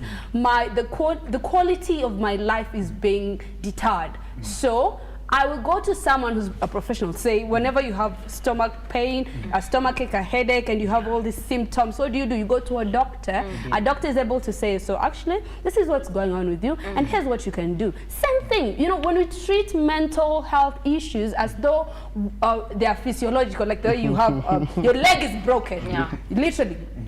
Because the same part of the brain that feels physical pain is the same part that feels mental pain. So if we could translate that and understand that you go to a doctor to seek help, you bandage and all that, the same way you go to a therapist and they're able to understand, hey, so this is how you feel. I'm not able to sleep well. I often think about the same thoughts over and over again, and I'm not able to concentrate at work. My attention is low, my appetite is low. So now they go like, oh, actually, that's a depression. And here's a few things we can go these are a few steps we can go through together for you to go, to relieve from that situation. Because as we started, really was like there are people, you're in a situation you cannot see anything beyond that. So someone who is able to help you forge a path on your own is able to come up and say, hey, like, come on. Come. So I have a few tips here and there to help you just understand what it is you're going through and how you can get out of that. But it is for you to actually take initiative and do the work. All right. And look for that All help. of you have commented on the same, you know, and I said, you know, answers, decision, and you've said... or really just, it's like a doctor. Think about it, your leg is broken. Yeah, but now mentally. Your mental leg is broken. Your mental leg is broken. You need to get it fixed. I'm trying to think on the same. You've really visited doctors, therapists, you know, to just bring an alignment and to that brain of yours, to that mind. But there is still a challenge. There is still a problem that your mind cannot sort this. You can't come to your own conclusion and decide that I want to follow this path. Because on the next segment, before we go for break, there is a point where now every youth or every growing man needs to get, you know, what is the decision that I'm supposed to make in order to ensure that I'm really in the right track. I'd like maybe all of us to comment on the same, that physically I'm not okay. Socially I'm very okay, you know, kwa mtaa, you know, people feel I am very okay. But personally, it's a crisis. It's a crisis. So what really rings to the mind? You know, you can't talk to people, you can go out there, you can seek a therapist. And now making a decision personally becomes a challenge. We'd like to start from Anna. Give us just the view on personally you're challenged, you're mentally challenged, or you can't seek advice. Therefore, getting a decision will be totally difficult. What must we do? Okay. I think I'll now involve maybe the family or the guardians, and whom know that this person really needs therapy, or rather this person needs help, because remember, the person cannot maybe make the decision on him or herself. And I think now is when the guardians or the family get involved, and they like now convince the person that you have this what's happening, and you really need a counselor or a therapist. Yes. All right. What is your view on the same? Personally, you're very challenged. Actually, I want to talk of experience. Having been a student leader, students looking up to you and everything, but you also have your own issue. You know, but the moment you have your own issue, wewe pengine hata uliinama jana. Lakini because you are there, people are seeing you as a leader or something and everything, there's how you have to conduct yourself. It is the same moment unatoka kwako unafika somewhere, wherever you are going, someone who sees you as a leader will ask you for food. Indeed. What do you have to do in that situation? It's all about living within your means. Accept the situation. I always use the 3S, the 3S in life. Accept, adjust, and advance. Accept the situation as it is. Yes, it shall happen. It shall happen. Now, what do we do next? You advance. Once you advance, you know this is what happened, this is what went wrong, this is what happened here. Now I need to adjust. Maybe I should get out of this space. Maybe I should get out of this environment. And then once you know that that is what you're supposed to be doing, advance towards that. You'll basically feel like in some sort of life, you've relieved some burden. It all starts with acceptance. We're about to take a break. Acceptance, adjustment, you know, in that personal effect. What is your statement in regards to the same? Because physically you're feeling some problems that cannot be sorted by social means. What is your take on this? I honestly feel like there's a lot of perspective to this. We are living in a very fast-paced world where I have to be there by this, everyone is doing this, so much is going on. When you're in that situation, you cannot, what you're trying to do is to survive. All right. Do one thing at a time. Amka, make your bed and think of it as an achievement. Amka, brush your teeth, you have done something. Don't feel like there's so much going on. Do on the very basic level you can do that thing that you can be able, get out of bed. You have been able to get out of bed because sometimes you don't even have the strength to get out of bed. So the fact that you've gotten out of bed, pat yourself in the back, you know, like, I'm in the pits, I'm in the trenches right now, and the least I can do for myself is get out of bed. I've been able to get out of bed, I'm doing better. And just seeing yourself do better and better gives you that energy to move forward. Secondly, cultivate a strong social circle around you, because then when you can only be vulnerable with so much people, so get a strong social connection with the people around you. And if you're out looking in, if you have friends and you notice they've gone quiet all of a sudden, they're not as active, if there's something they used to do they don't do anymore, reach out also. So once you have a strong social circle, it's easier for people to notice when something is amiss, because now you're able to be more vulnerable to them. So even if you're not fully able to express yourself, the people who are going to now reach out to you. Understand?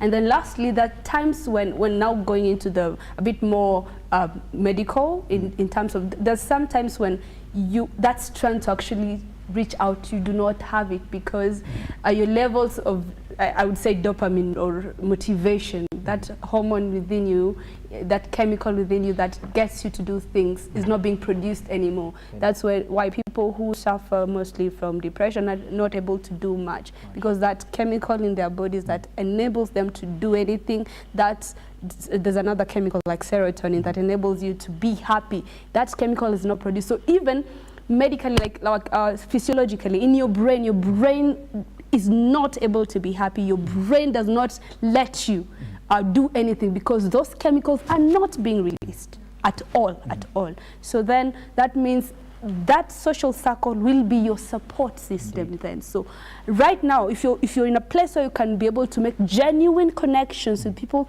do so, because they are the ones who are going to lift you. They're the ones who are going to help you seek therapy when you do not have the strength to even get a therapist on call. Indeed. Yes. You said about Stacy, you said about AAA, so we'll expect to hear from Hannah. What's a take home? Now, Anna, just to get to you, there's so many people that are watching live and they're out there watching silently, and they're expecting something in our next session where on the current state of what is happening everywhere. They're expecting now we give them an insight on if umekuwa unemployed for quite some time, that you're feeling, nitawezana kweli. What do they expect from Hannah as a counselor? Okay, Sijelewa. All right, there is an expectation. Of course, someone is watching silently back at home, and eagerly waiting, before we take a break. So what do they expect now from a counselor? From a counselor they expect, or rather from any other counselor, they expect support. Indeed. They expect help. They expect that non-judgmental space, because they tend to maybe be afraid of sharing because you're going to get judged. You're a man, you're a lady, why are you sharing these? Mbona ulifanya hivyo? You know, the question is always why? Why did you do it? But they should expect that in that, it's a safe space where you're not going to get judged. It's a space where you'll feel safe to share, where you're not going to feel embarrassed. And yes, so I guess that's what they should expect from Growing Mind is counselor. battling so many things, including unemployment, including getting married, including so many things, and of course some are personal, but we'll just have a review on the same on our next session, because our conversation is still waiting on us, and as a growing nation, a growing society, and definitely 23% of many Kenyans are distressed, because remember the 2019 census population 47.6 million Kenyans, and of course the mental report that we had received on that particular report is 10.9 million Kenyans, or rather youths, are distressed. That is 23% of the basic 70% almost. Approximately 1 in 4 Kenyans experience such condition. What is the weight, or what is the battle in this particular situation, and what goes in their mind even as we speak about mental health and making sure that the youths are mentally stable? Get in touch with us on our social media platforms, Facebook, YouTube, hashtag The Morning Groups. And remember, this is The Battle Mind. See you in just a bit.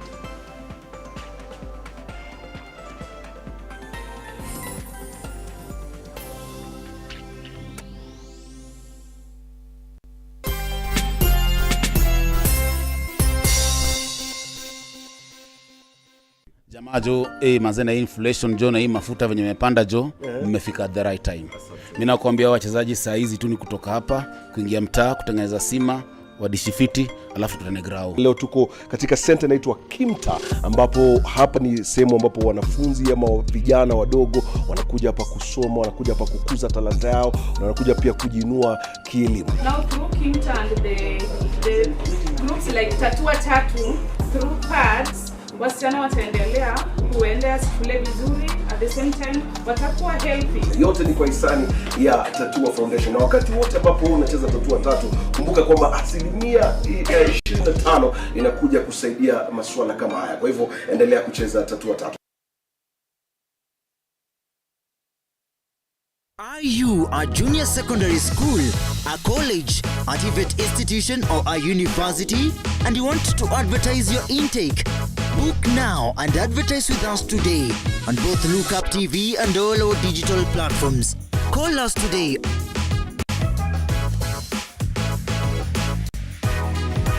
or email us on sales@lookuptv.co.ke.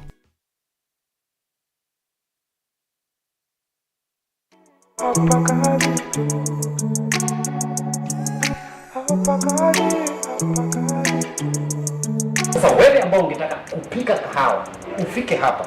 Leo ni siku yako. These are coffee grinder machine. So basically inasiaga tu kahawa. So ukisha siaga inafaa iwe ijaze hii porta filter ambayo ni roughly 14 to 21 grams. So 14 to 21 grams ndio tunatumia hapa kutengeneza espresso itself. So from this unaweza tengeneza different types of coffee drinks. So with this one you can do a double cappuccino. Kwa hii espresso bado tunaweza tengeneza latte, tunaweza tengeneza mocha, tunaweza tengeneza aina nyingi sana kutoka kwa hii espresso. So mwanafunzi yule ambaye anaweza taka kujiunga nasi, tunafunza hapa, it's a 2 months course, so it's not miezi miwili peke yake.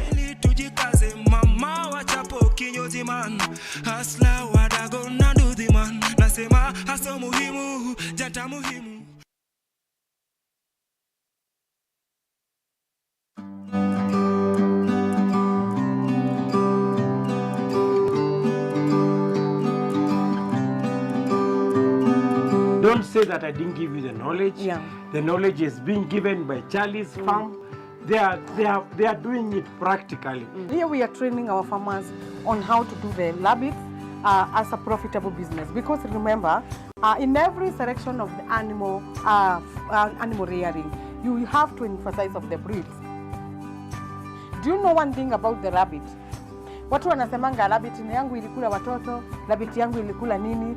Do you know what makes a rabbit kukula watoto? Haujaweza kumshibisha yeye mwenyewe. Ndio akuwe sure ati watoto wake watakuwa salama.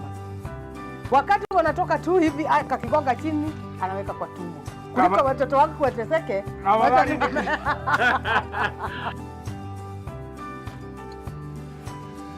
Umesikia? My brother, mnyama ama sungura wako ama kuku wako ama mnyama yoyote akikula ashibe, anafaa kulala, afai kuwa na kuangalia.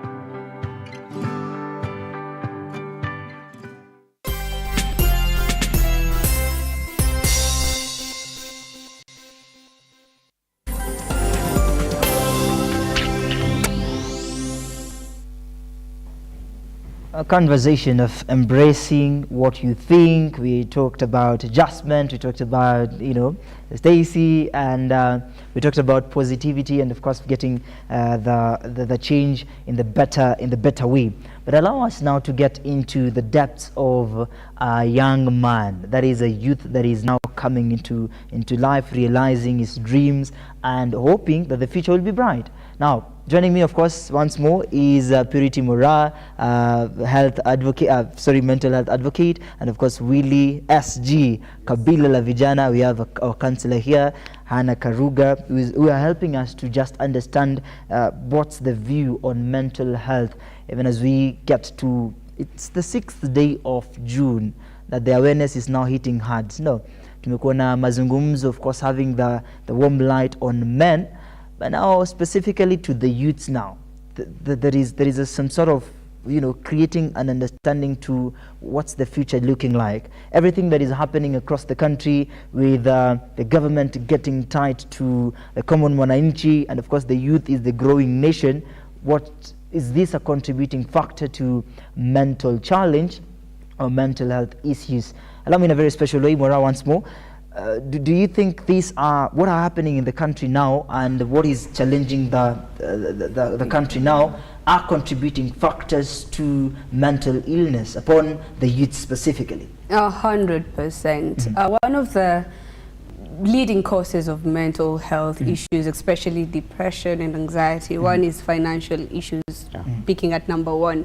When you're not certain of the future, you know, financial security, that can get you into a space where you're very anxious about what's going to happen in the future. You do not know what it's going to look like. Am I going to make rent for this month? What am I going to eat next?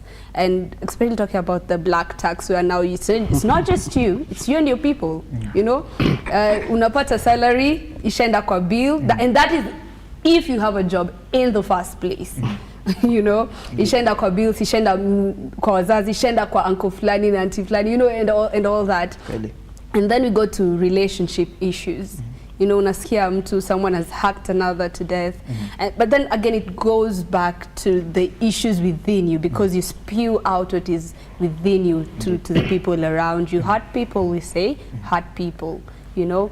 So financial issues, and then family issues. You're not able to connect with your father, your mother, your brothers, your sisters, your extended family. So, of course, there are other issues that come in, because mental health is not just depression and anxiety. You also have more neuro in terms of, we talk about schizophrenia and bipolar and all that, but that's a whole other story altogether. But those three major issues are the ones facing young people the most. And when we talk about the bill in Parliament right now and all that, the way it's going to affect young people and what that will mean to the mental health of young people. So I would say definitely 100%. Whatever's happening currently in the country brings about so much, it triggers so much anxiety, and anxiety is one of the causes, one of the things that lead to depression one or another. Yeah, so I do agree. Willie, I don't have a job. I'm looking out for employment. Yes. And what is set on the table by the government is really, affecting me now directly. That even the tax now, they're involving the tax to an unemployed youth. Yeah. Okay. Now that's now my point of professionalism to do with policy. And policy, it has a lot of things involved in its creation and its implementation. Number one, there's a problem that is happening that needs a solution. About the tax, and for this I'll stand with the President William Ruto, is that we know basically we've been operating on debts years and years and years to come. I feel the situation we are in right now as a country is that situation whereby you have a boil that is very itchy and very painful, but not unless you press that boil to get that pain out, that's when you start the healing. So we are at that point when we are pressing the boil. It's very painful. It's very painful. And we have to adjust with it if we need healing as a country. That basically is neocolonialism. And my good friend and my Professor P.L. Lumumba once said, he who controls your mind controls you. So if you're controlled mentally and everything by all these things, if we can't, Kere have a very good slogan, tulipe ushuru tujitegemee. It's not just Swahili words that were put there to just collect taxes or anything. We also need an advancement as a country. We need an advancement as a nation. We need an advancement as a continent, Africa to be very specific. And all these things can be championed by youths who are stable in mind and youths who are sober in mind. And by this is going very hard on this, and we have to support our own growth. We can't be living every day at the mercies of other people just for us to live. In fact, that is very worse. What will the generation that comes after us say about us? You guys were there but didn't do anything for our safety. It's the same way. There's been this meme that has been going on social media that while other people's grandfather were grabbing lands, your grandfather was dancing. You know. So we don't want to get such harsh words from the future generations. And if other people want personally, I don't want to. So that's where I'm saying we just need to persevere a little bit. Let's persevere that pain of the boil pressing. Then we heal. Without that, no pain, no gain. There's healing coming on board now. And as a councillor, there is some sort of healing.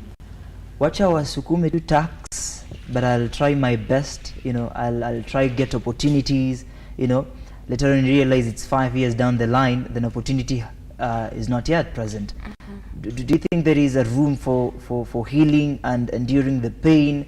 And of course now, you know, because if you're so much stressful as a young man, now later in the years you realize that now that the pain is too much to bear.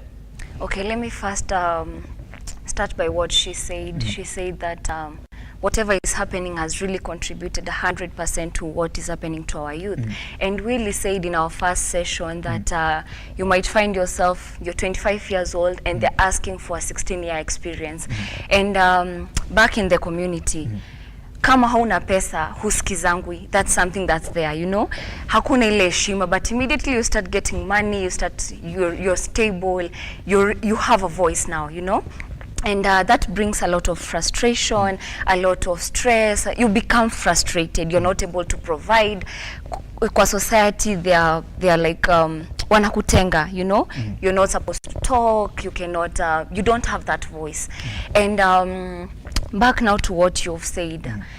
I think now when they come to therapy, or rather when they seek help from a counseling psychologist, unajikubali. You know, first of all, you become self-aware. You tell yourself that this is what I'm going through, you know. I have to accept this. Because if you don't accept what is happening with the economy and all that, you become frustrated. But immediately you first accept yourself. Know that, like Willie said, live within your limits, you know. Jikubali, jijue mali unafika. So I think in therapy, it will help them to accept themselves, become self-aware, become satisfied with what they are going through, and also find other good and healthy ways to cope with what is happening, you know. Yes. Japheth Thumbu is watching live. Of course, you are familiar to that name. I believe so as Purity.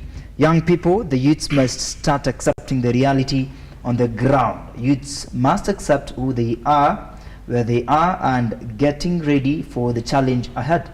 Most of our youths live a lie. Social media life is giving our youths a lot of pressure, and when age starts catching up with them, they develop mental issues.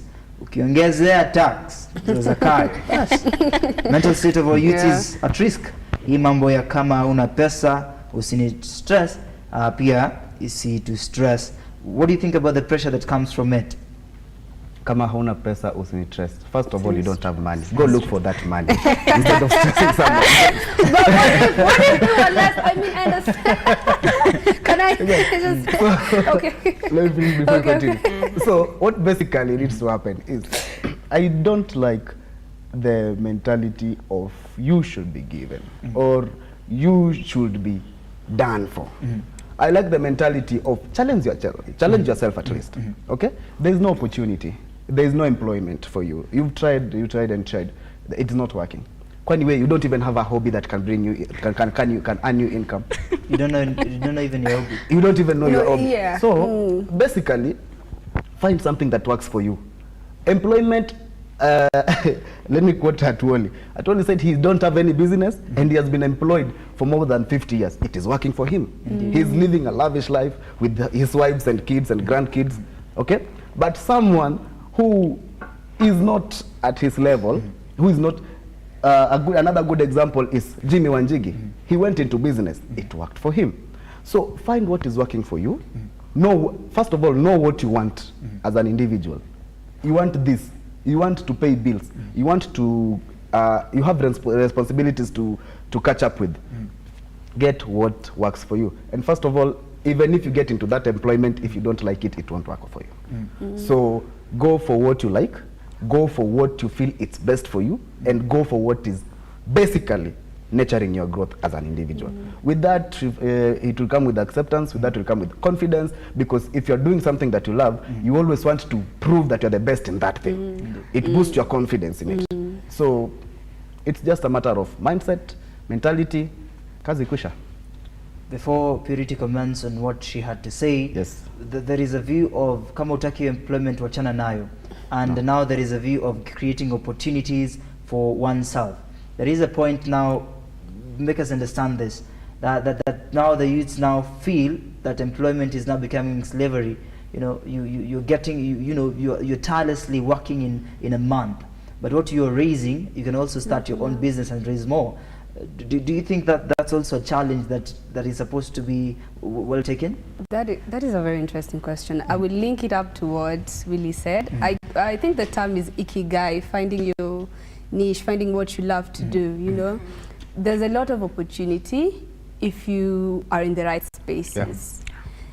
Build your skill. We have free online courses. Hizo bundles badala kwenda IG peke yake. I'd say ati mbaya kwenda IG. But what if you do these free courses that are going to build your skill? You know? You're right. When you're, say, if you're looking for a job, if you have extra certificates, that's an extra something for you. As a skill, you know. And sometimes as you start, most people will tell you when they started, they didn't exactly start with that job. They started as a volunteer somewhere and they really loved what to do, and someone was like, hey, you're actually really good at this, come on board, you know.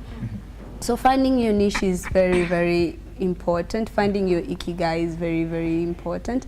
Being in the right spaces. Sometimes unasikia tu mtu anakuambia let's just go somewhere where it's a social setting, but you do not underestimate the power of networking. So as you're going there, as you're interacting with people, which also brings me to building your social skills. You understand? So you can't just go somewhere, sit and expect things to happen. Of course, again, mindset, as Willie said, is very important. So building your skills, simama mbele ya kioo, jiongeleshe and how you can conduct yourself.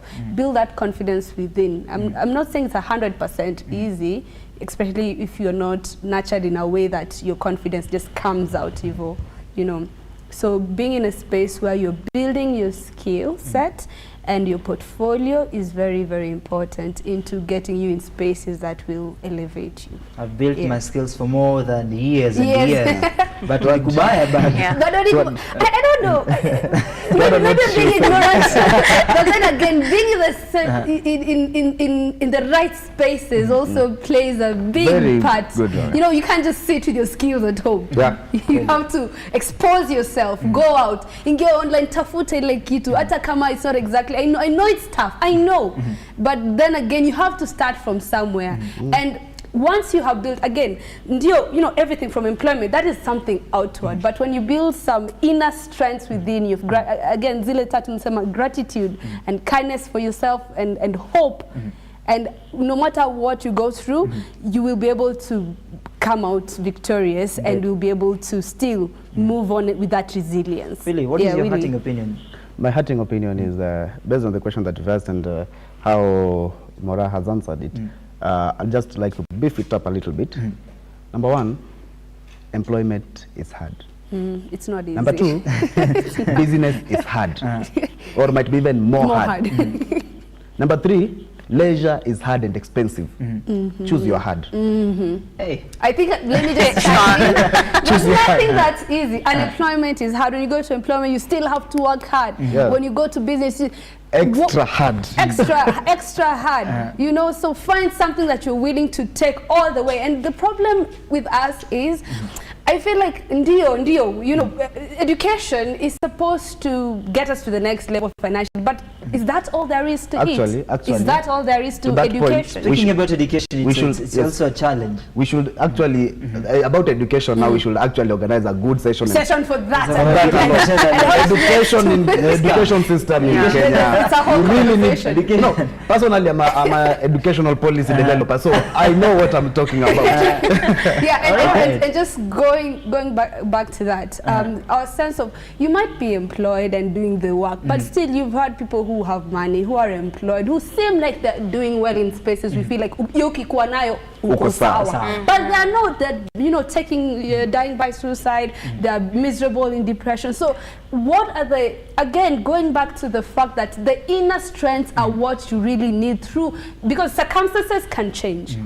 But inwardly, you would need to maintain that balance. You need to maintain the cool and the calm. You need to trigger these values of resilience within you, because no matter what changes outside, inside I am able to still be grateful. I'm able to still be kind. I'm still hopeful no matter what is outside. I'm still able to trust myself. I'm still able to be in control of my situation. I have a community around me that supports me, with or without employment, with or without these situations, you know. So if you're able to understand that and cultivate that within ourselves, no matter what changes outside, we're still okay. We're not just slipping down, falling into, say, a depression, you know, and all that. So I think it's very important to cultivate the inner strengths and character strengths within us first, because situations can change. But you within, and the way your sense of self-awareness and sense of self-esteem, that should remain constant. Indeed. Please Anna, counsel us, because you've heard Willie's opinion and Pretty's opinion. We need counseling. Please, please advise us. The advice. Just to add on what Mora said, she said that, okay, Pia Willie said that kujituma, you know, and I know that our youths are very creative. They are very, very creative, by the way. They are very creative. Kujituma na wanajituma. What they need is that that support, because utapata anajituma, but it's not haingiani exactly a GP. So what that youth needs is hiyo support, because to avoid now frustration, stress, hizo vitu zote. So I guess wanajituma, kujituma na wanajituma kabisa. They are very, very, very creative. Hata ukiona kitu maybe mtu anafanya, you'll see, oh my goodness, this is so creative, you know. So what I think should be done is that support. Give them support. Yes. Yeah, getting the support is not the and hardest also part. from You know, but now let's converse on the point of standards. Youth maintaining a particular standard that employment imekata kujipa and opportunities are not there, support is not there, but there is a particular standard that I am supposed to have. What is it? I'm seeing you shaking your head. You can't say opportunity. Are you shaking? I'm shaking my head as a man or as a youth. As a youth, and a determined youth, and a patriotic Kenyan youth. There's opportunity everywhere. It depends on where you're looking for it. Okay? The environment that you're in will determine what surrounds you. If you want a job as an accountant and you sit at home, you don't go to that specific company, you don't go to that specific bank to ask for that job, it won't come for you. That's number one. The problem we have as Kenyan youth and African youth, to be very specific, we wait for things to come to us. You don't want to go and get it. You have identified that you can best live in Thika, but you want to stay in Nairobi. You get the concept? Yep. You are a farmer. There's no farm in Nairobi. And you have these good dreams of farming and everything, of which is very lucrative as at now. Right.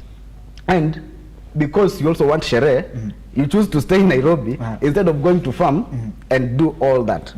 So when we talk about opportunity, honestly, there's endless opportunities. There's endless opportunities. It only depends, and it only wants for you to knock at that door. Jitume. Hiyo kujituma ndio kupata opportunity. Employment, we can't talk about it. Employment, we can't talk about it because that is a decision that is made in a boardroom. Okay? That's a decision that is made in a boardroom, and you might find you are very qualified or even overqualified, but someone, actually, we've had a funny case like one of I went for some interview somewhere, I won't mention the names, and after the moment they tell you, don't call us, we will call you. Some days later on, I went and met with one of the people who were in that panel, and they told me, you did very well, you did very good and all that, but the reason why you didn't get that opportunity is because the boss felt like you're a threat to the community. Because because you're just bold, you know when to say no, you know when to say yes, and in employment, they always try to neo-colonize you. They drag you like a cow. Go drink water, go to the cattle dip, go. But when you know what to say, when to say, how to say, it also gives you that self-confidence. It also gives you that self-awareness. It gives you that self-esteem. And you know, actually, I was very proud to understand that that was the reason why I didn't get that job. Good. Because it basically means if I had to go the other way, I wouldn't be living how I'm supposed to be living. You get? So when you get tough, when you when I say tough, I don't mean you go and start beating people in the street. But when you get tough in the mind, we are talking about mental health now. When you get a tough mind, it's just like a muscle. It needs exercise. Exercise it with self-confidence. Exercise it with jizoeshe kujiona kama mtu maana. That one will base wewe mwenyewe utakuwa maana. If you feel you're not important, nobody will feel like you're important. Indeed. Because personally, you don't feel the importance of yourself. But if you are here, you go out, you do what is supposed to be done. My brother, the word opportunities are not there, should not come from anybody's mouth. Quali. If you have a skill, and the best thing is, and I always tell my peers and everyone that I meet and around, find a skill that works for you. Find a skill that works for you. It might not work for any other person, it might not work for any other people, but if it works for you, the best thing to elevate yourself, the best way to develop yourself, the best way to grow yourself as a person is just having that an extra skill. Kabisa, and I think you're answering the questions on standard, therefore you've given us at least your experience on failure. So we want to talk. That is success in disguise. Yes. All right, indeed. You're supporting it. Yeah. In the meantime, you mentioned something on ensuring that we have a good response, and making sure that you have a particular standard. Yeah. That mimi hamtani beba tu hivi hivi. Yes. And I'd like Purity to respond to that. Yeah. In the sense that we want to give a response to everything that we go through or we come across. There is a point where the response also matters, you know, because of the protecting your mental state. Therefore, when you're diving into that, what's the best response that a youth can give in ensuring that yeye yupo salama? that spans in a couple of things. One is emotional intelligence, knowing what to say, when to say it, and how to say it is very, very important, because you need people regardless. Because you have standards, you go, you're not missing advice, how to find out. Humility comes handy. Humility is very important in how you respond to these things. And I will still insist on the fact that you need to build these skills from within yourself. You understand? Of course, when it talks about opportunity, there are other factors in play. We may be, again, I want to bring it to our awareness that we may be speaking from a point of privilege, but also to share these nuggets of wisdom that there are opportunities and you need to look for them, and you need to build the skills that will put you in a position where you get access to these opportunities in the first place. What I meant when I was talking about education was we've been set in a particular mindset. We talk up and up, and then from here and here you get this job and all that. What if we cultivated within us those skills, the passions within us? Like, I'm so passionate about mental health, right? And I do everything in my power to make sure every single person within my circle, outside my circle, is aware of these mental health issues. And I'm very passionate about it. I feel like that's why I'm here today. Like, if you advocate for something strongly and you believe in it, and you attach it to a powerful story that you strongly believe in, you're unstoppable. If you believe in tables, advocate for tables in such a way that no other person in the world is advocating for this table in the way that you're advocating for it, so that anyone wants a table, it's yours. They will come to seek table advice. If you're a presenter, you're doing it so well, you've done your research and you've used as much as your resources and mind, and you've put your mind to it, so that anyone else thinking about a presenter, they come to anyone thinking about a lawyer, anyone thinking about a counselor, and it's not coming from a point of Ndio pesa, yeah? Money is very important. But if you put your mind into something holy, no one is there to dispute you about it. I think you're getting my point, yeah? And that brings you, it automatically gives you confidence. The mind comes fast. And whatever she's saying, it's very critical. And it's also in business. You may start something, it might not. The first stages of anything in life, it's not about profit. The skill, the fulfilling a need, especially, sorry to interrupt, but I'm like, if there's a need in your community, if there's a need that you can fulfill in your community and to benefit your people, because I think that is what education is supposed to be for, that you're educated so that you fulfill the needs and you fill the gaps and you find solutions to problems in your community, and that will give you an opportunity. And money itakuja too, but if we just focus on I need money and I need money, everyone else needs money, but what sets you apart? Are you fulfilling a need? And are you doing it so ever passionately? Yeah, really. For you, please, really. For you to grow everything, you need to learn. And the first stages of life is about learning. So whatever you're trying to do, even if it's, you can fail terribly, and you can fail several times, but that zeal, that consistency, that passion.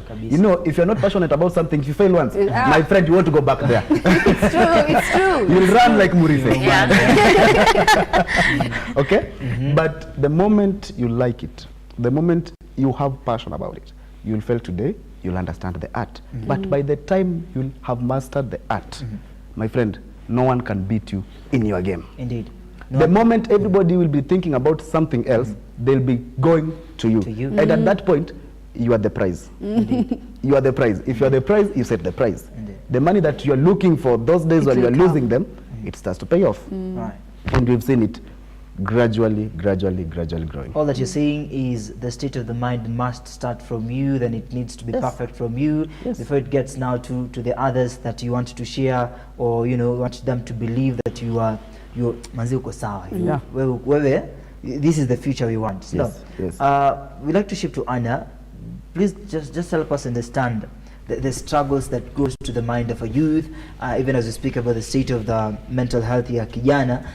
Please help us understand what are these struggles that really goes to the mind of a youth, that really strike hard, that a youth is not able to make a decision, a clear decision, and a youth is not able to see the future because there is a deep struggle that hata akishia na counselor na psychologist, it's still not coming out properly. What do you think these are the struggles that really kill a youth? Okay, I'll answer that question with some trending news. Ilikuwa ina trend kitambo kidogo, and of this guy who did his master's, PhD, and alizunguka sana looking for a job, from one job to another, and reject you. You can imagine a very young youth done PhD and you don't have a job, And the mom was saying that so the guy hata akatoka Nairobi, he went back home, and alikuwa anataka kuchoma hizo certificates because he saw they have no use, I've done until PhD, I don't have a job, I don't have anything to show with all those years of studying, struggling, and all that, with the fees and all that. Acha nisichome. So he went into depression, had suicidal thoughts, and there's a lot that goes. Now, to answer your question, there's a lot that goes around in the mind of our youths, including frustration, your stress, like the way he was, the suicidal ideation, and there's this frustration. Yes, you might not maybe get help from a counselor, which is not true. Whenever you go to a counselor and you're willing to change, like you're willing to be helped, you're going to change. You're going to get the help that you want, So there's a lot that goes, especially when you have accomplished a lot and you have nothing to show. You have nothing that you can say that I've accomplished this and I have this, I'm earning this, Yeah, so there's a lot. Above all, we can't forget the fact that what we've all mentioned, there is one that is really very serious, kidogo, when now the state of the mind. There is some sense of feelings, and there is some sense of I want to view some things differently. I don't know how to shape it, but there is some attractions that the people have. When you're seeing purity, you're not seeing her. You are seeing your own things. How can I don't know really how to shape it, but what I want to ask is, the mental state also is interrupted with what we see, with how we how we. I've already understood you. I've understood you. You don't have to struggle. Basically, my thoughts and my takes on this. For your mindset, you need to have 3 intelligence expressions. You need to know and to have emotional intelligence. You know how to react at what situation and where and how. You need to have social intelligence. You know where and who and what time to be with who. You also need to have economical intelligence. Balance your money. This is my income. This is how I need to spend. This is what. If you happen and live with that, that is why I can tell you for free. Someone can be very comfortable, earning 10,000. And living his life well. The moment this guy gets an increase of even up to 50,000, it doesn't mean that he will live the life he used to live at 10,000. Responsibility comes gradually. Indeed. And that is when, if he knows how to balance himself emotionally, socially, and economically, I think you're good to go. Quite emotional, but we're still stressing on it. Yes, quite emotional, quite emotional. Big time. Now let me now tell you. Emotional intelligence, basically, it's about feelings and emotions and perceptions. You find maybe Mora is a Kisi name, right? Yeah. You find Mora is a Kisi, right? And there is this stereotype. Maybe you have about a certain community or a certain thing. I'm personally a Luo. There's a stereotype, to be specific, people have about Luo men. But it depends on you. Who was there and who is yet to be there? What is your experience with them? How are you feeling about it? Are you supposed to feel bad because someone is having it or someone is feeling bad about it? It's the same thing, like it happens mostly in girls and ladies, sorry to say. They want, if you earn a friend, you earn with them, and if you earn an enemy, that person should be automatically your enemy. You get? So you find Anne and Mora, they can be my friends. And maybe at some point I break ties with Anne or Mora, and then she forces her to break ties with me. And maybe the bond that we had as friends, or maybe even if she's the one who introduced us, is different. You get? We might be having a progressive idea that we didn't have with the other person. So how am I supposed to balance that?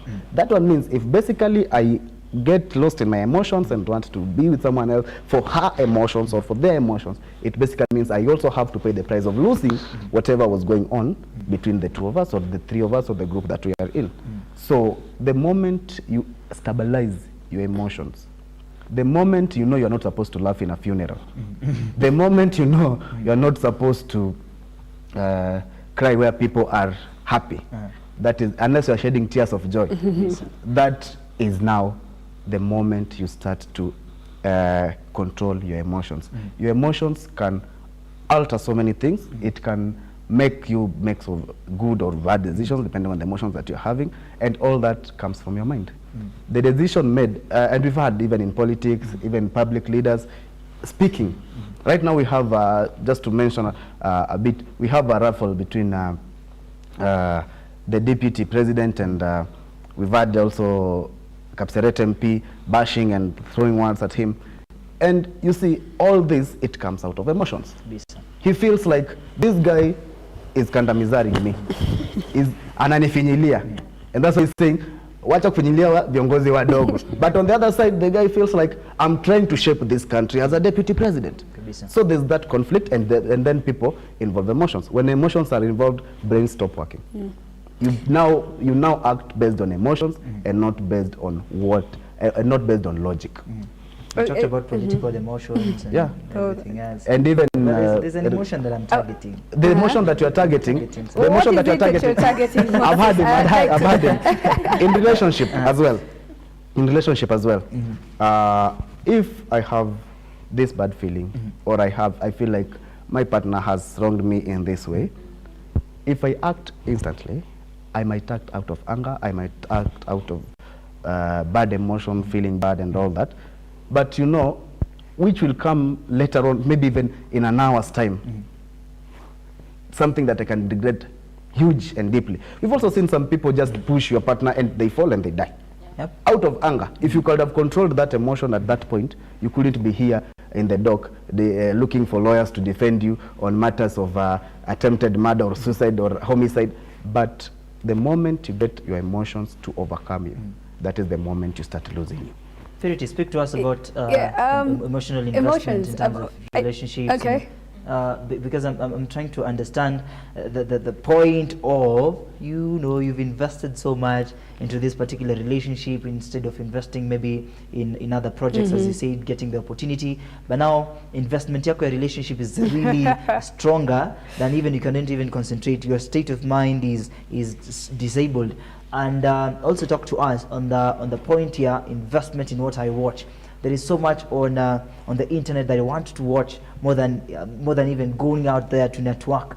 And also under the same view, I'd like to really understand there is a battle of the mind that also causes mental disability or mental, it could disturb kidogo. And I'd really like to know the sense of watching sexual movies or pornography as well, to really come to understanding that mimi hata nikiingia kwenye ndoa, I cannot, I want to, do my thing as what I watched. I think I'll start from the first question you had asked previously, where you see something and you take it as it is. Our brains automatically, because we have shortcuts in our brains called schemas, and schemas are, instead of your brain taking long to figure something out, it automatically says, okay, I see you and you're a man and this is what it means when you're a man and all that, so there are schemas and they automatically they're like shortcuts to your brain understanding something. So of course, when you say don't judge a book by its cover, it's automatic that you'll judge. That's why politicians use specific colors and specific slogans for their posters and their campaigns, because what you see and is what you get. And we are emotional beings, yeah? It's not easy to just shove our emotions and say, yeah, you know, it's not easy. What we need to understand is how to actually take these emotions and detach from them. When we own these emotions and say, I'm angry, and you know, and you react to them, then that's where the problem really comes in. But if you take yourself away from that emotion and look at it as, okay, so this is what is happening and this is how I feel about it, you're able to more or less respond to them other than react to them. Indeed. That is now emotional intelligence. Yes, that's emotional intelligence. But now talking about investment, I think the biggest problem that we have is unaingia kwa relationship bila kujijua. Wewe ni mtu aina gani? So utajuaje mwenzako kama wewe mwenyewe hujijui? So once you know who you are, once you know what you want, once ungi to fwa, you know, once you realize, okay, so this, I am an individual, and sometimes when we lose our sense of individualism, even in that relationship, that's where the rain starts to beat us. Lazima ukiingia hapa ujitenge, there's now the relationship and there's who I am in the relationship. Also, defining your values in the relationship. And the person you're with is a reflection of who you are, because you made the decision to be with this person. So if you often tend to connect easily to toxic people, what does that say about you? Understand? So if you tend to connect easily, because sometimes we have what we call trauma bonds, you understand? And we have emotional wounds that we try to, you see someone and they have an emotional wound just like you have, and that's your point of connection. Now it's just toxicity over toxicity over toxicity, and now there's a problem there. So you need to first, you don't just get into a relationship, vet who you're getting into a relationship with. Of course, ikianza inaweza kuwa rosy and all that, but I tend to feel like there's some red flags that can be seen. But since you're in that emotion, deep emotion, and you cannot take yourself out of that emotion and just view it as it is, then you get into trouble with this person you decided to do life with.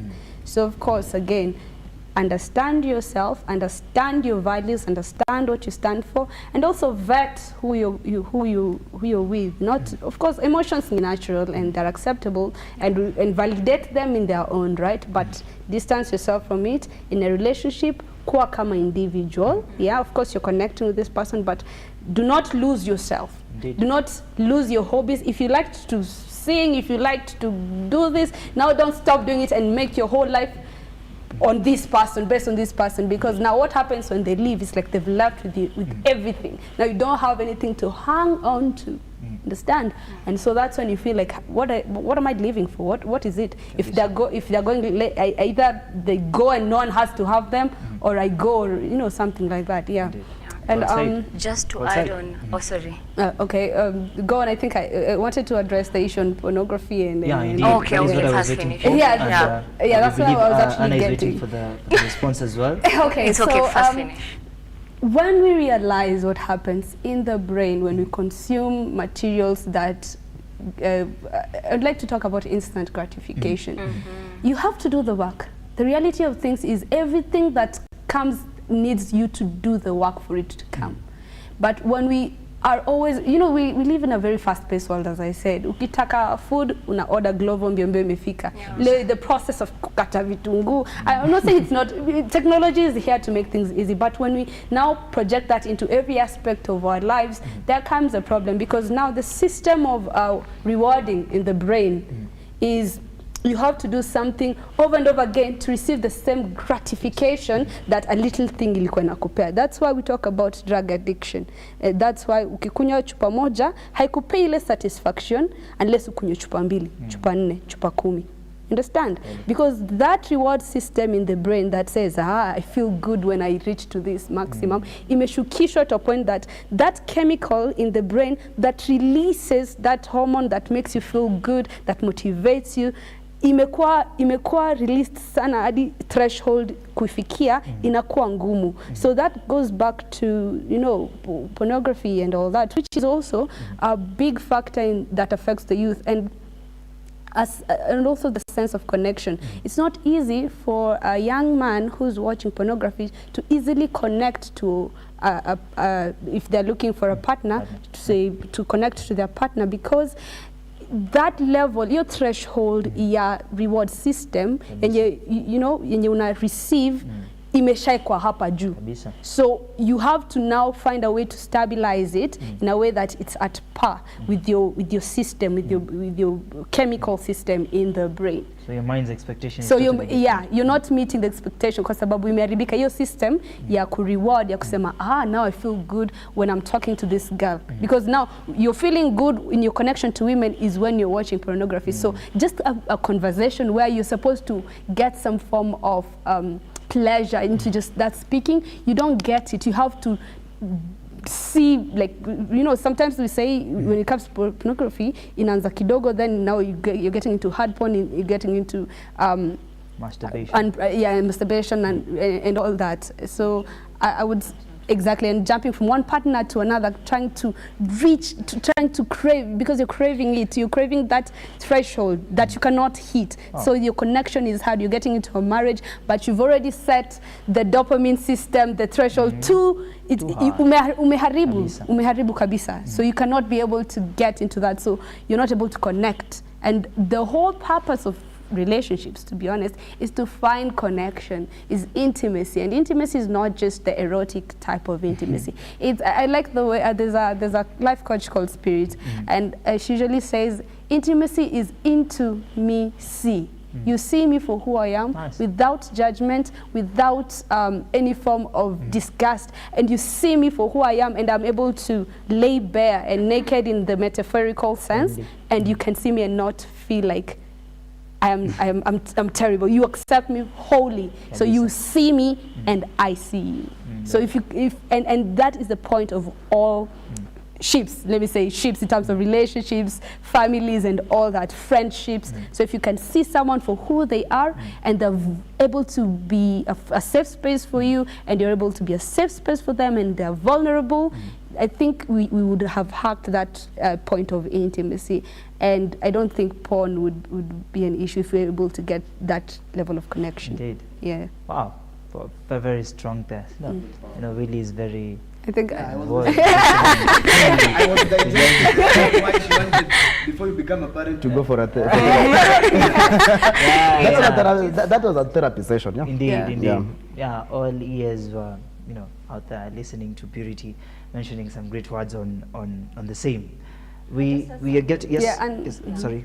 Willie had mentioned acting with emotions, and he gave an example of maybe you may disagree with your wife or husband, and then you push him or her, you know, the next minute amekufa. Maybe you didn't mean to, but because of anger, you caused a mess, you know.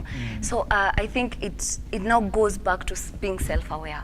When I am self-aware that when I get angry, I do this. When I get angry, I act. When I get angry, I am in a position to go to this extent. I'm able to withdraw. I'm able to like hold myself. Kama maybe nimekasirishwa maybe na bibi yangu ama bwanangu nyumbani, and you know when you get angry, you can even hit her so badly, just walk away. It just goes back to being self-aware. And again, some time back, I was really struggling with when maybe you insult me, I'm like, why are you even insulting me, you know? Hata kama ni kwa gari nimeenda, you know how makanga are, you know? They'll even destroy your whole day. I was really getting pissed. Why you? Na nimeamka vizuri, nimeenda, and I'm like telling myself I'm going to have a great day. But nikifika hapo ameharibu siku yangu yote. So I called myself. I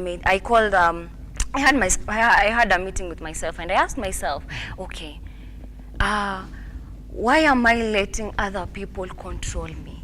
You know? And I had to ask myself that, you know, when you let other people control you, it's like you're giving them your power. Shika, you know, like the way Willie alipeana your example, you push your wife out of anger, umemuua, you know, you've given that power to someone else, you know, juu umepeana sasa kwa polisi, they'll come arrest you, then what, you know? You should have control over yourself. Don't give your power to anybody. So this is what I told myself. I told myself that it's about me. It's about me. This is me. So I shouldn't let like other people control me or have control over me. So I also ask myself, before I get angry, I ask myself, by the way, kitu mora ameniambia, is it worth it? Is it worth getting angry? Is it worth destroying my whole day? Is it worth crying? Is it worth it? You know? So now with time I overcame. That's why I say, ukiniambia nini or nini, it cannot get, because I ask myself first before acting, is it worth it? You know, do you deserve my attention? Do you deserve my destroying my moods the whole day? You know? Nikiona you don't deserve it, nakuwa na you only have responsibility over the things you can control, and you can only control your emotions. I mean how you react to your emotions. Rather, you may not be able to control those emotions when they come, because anger itakuja, but now how you can only respond to how you respond to them, and you can only control how you act after now you've processed them. What is the way forward? You may not be able to control someone else's mouth. You know, so you only have responsibility over yourself. So I really like what you said. Nice. Wow, indeed. What a conversation. Of course, you know, trying to imagine myself and others that are watching this live. Yes. And I'm seeing Oyo Yak, a very great friend of Willie, says, I believe the state of mental health among the youth today is concerning. Increasing rates of anxiety, depression and stress, accelerated by social media pressures and academic demands, are alarming. Despite growing awareness and efforts to provide support, many young people still struggle to access the help they need. It's crucial we continue to prioritize mental health education and resources to foster a healthier, more supportive environment for the youth. We are about to complete this session, but we need an understanding on the response. Someone will say, leta pombe, that is how I heal. That is how I'm, you know, nipatie mbili, you know, then you're comfortable. Even as we wind up this particular session, we'll start from purity. Is that the way to embrace? And do you think the future is bright for a youth and the mental state is really bright? We're going to have a greater tomorrow. Wow. The future is bright if the work gets done. We can't just lay it and say, oh, the future is bright because the future should be bright. You know, we have to do the work. There's a lot of help. Unfortunately, there's not a lot of information about this help. For instance, because again, therapy can be expensive. I mean, per session between 1,500 to 2,500. I mean, you're struggling to get food. Okay, what about therapy, you know? So there are also places where you can access therapy for free, and maybe Anne can let us in on that, but we have spaces that are open for you to seek that help that you need. And also I just like to say that sometimes it's not that bad. Of course, unaangalia pressure ya maisha and you feel like everyone else is doing well. That is what makes you think things are bad. But if you zoom out and just look at your life and the way it's going, you might be able to think, hey, it's not that bad. Let me appreciate where I am and work towards where I want to be, you know. And also just when you talk about what is it you had said on the future? The future, yeah. Thinking back to my own self, how I've been able to live, I think it motivates me. Looking back, not dwelling in the past, of course, but looking to towards where I want to be and actually doing the work to get there really just helps me get perspective. And I said control is one of the psychological needs. Feeling that you have control over your future takes away those feelings of helplessness and hopelessness, because now you feel like everyone else is doing good. You've based your mindset into everything else. But if you focus inward and say, I'm going to put in the work, I'm going to build my skills, I'm going to put myself in spaces where I feel healthy mentally, physically. Hata ile kufanya, you know, even exercise itself makes you mentally strong. So how about, you don't have to go to the gym. Hata kufanya sit-ups or push-ups or taking a walk alone. You don't have to have resources to take a walk. Right. You know, just hizo ni vitu ambazo zinaweza kukusaidia mentally, understand? Thank you, Purity. Allow me to cut you short. Sure. Your last words, please, even as we wind up this session. And of course, Hannah is preparing for the same sentiments as your last say this morning. Okay. The youth who are out there, those who are listening, those who are watching, your life is your responsibility. The decisions, the choices you make will determine on what happens in your future, and your future is in your hands. And lastly, this is my parting shot, and it has always been my parting shot. Indeed. As an individual, if you want to continue living in Spain, where S is silent, then continue following masses, where M is silent. Thank you. Wonderful, wonderful. Hannah? I think my last words are to our men. This being your month, I love to tell you that it's okay not to be okay. Number one, it's okay to feel vulnerable. It's okay to be stressed, and you know, men get stressed, men get depressed, men get anxious too, you know. So if you're out there, you're like, wanaume wanafaa kuwa strong, you know. I'm here to tell you that men get anxious too, men get depressed, men get abused too. You know, kuna wale wanawake wanachapa wanaume vibaya sana. And now,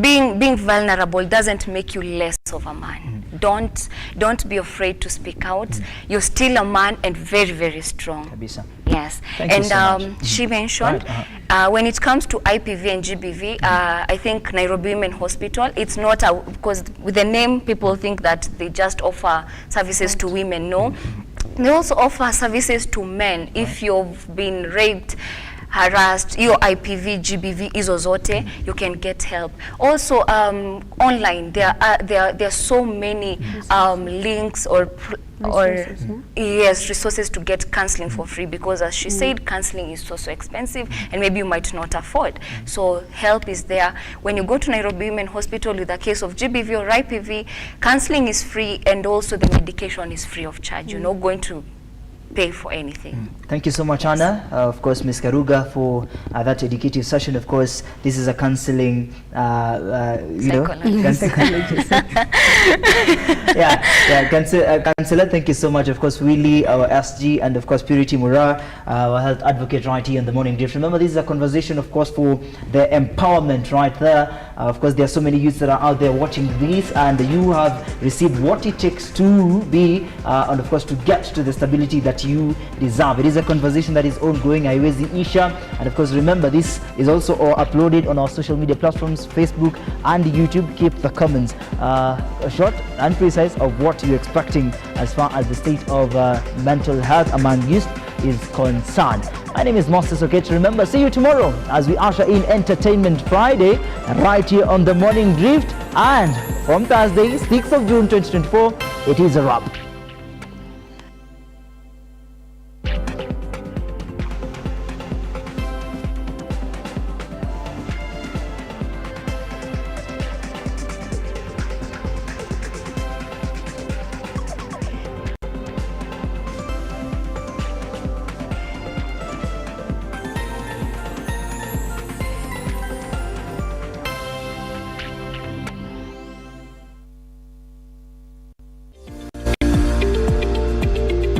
We value your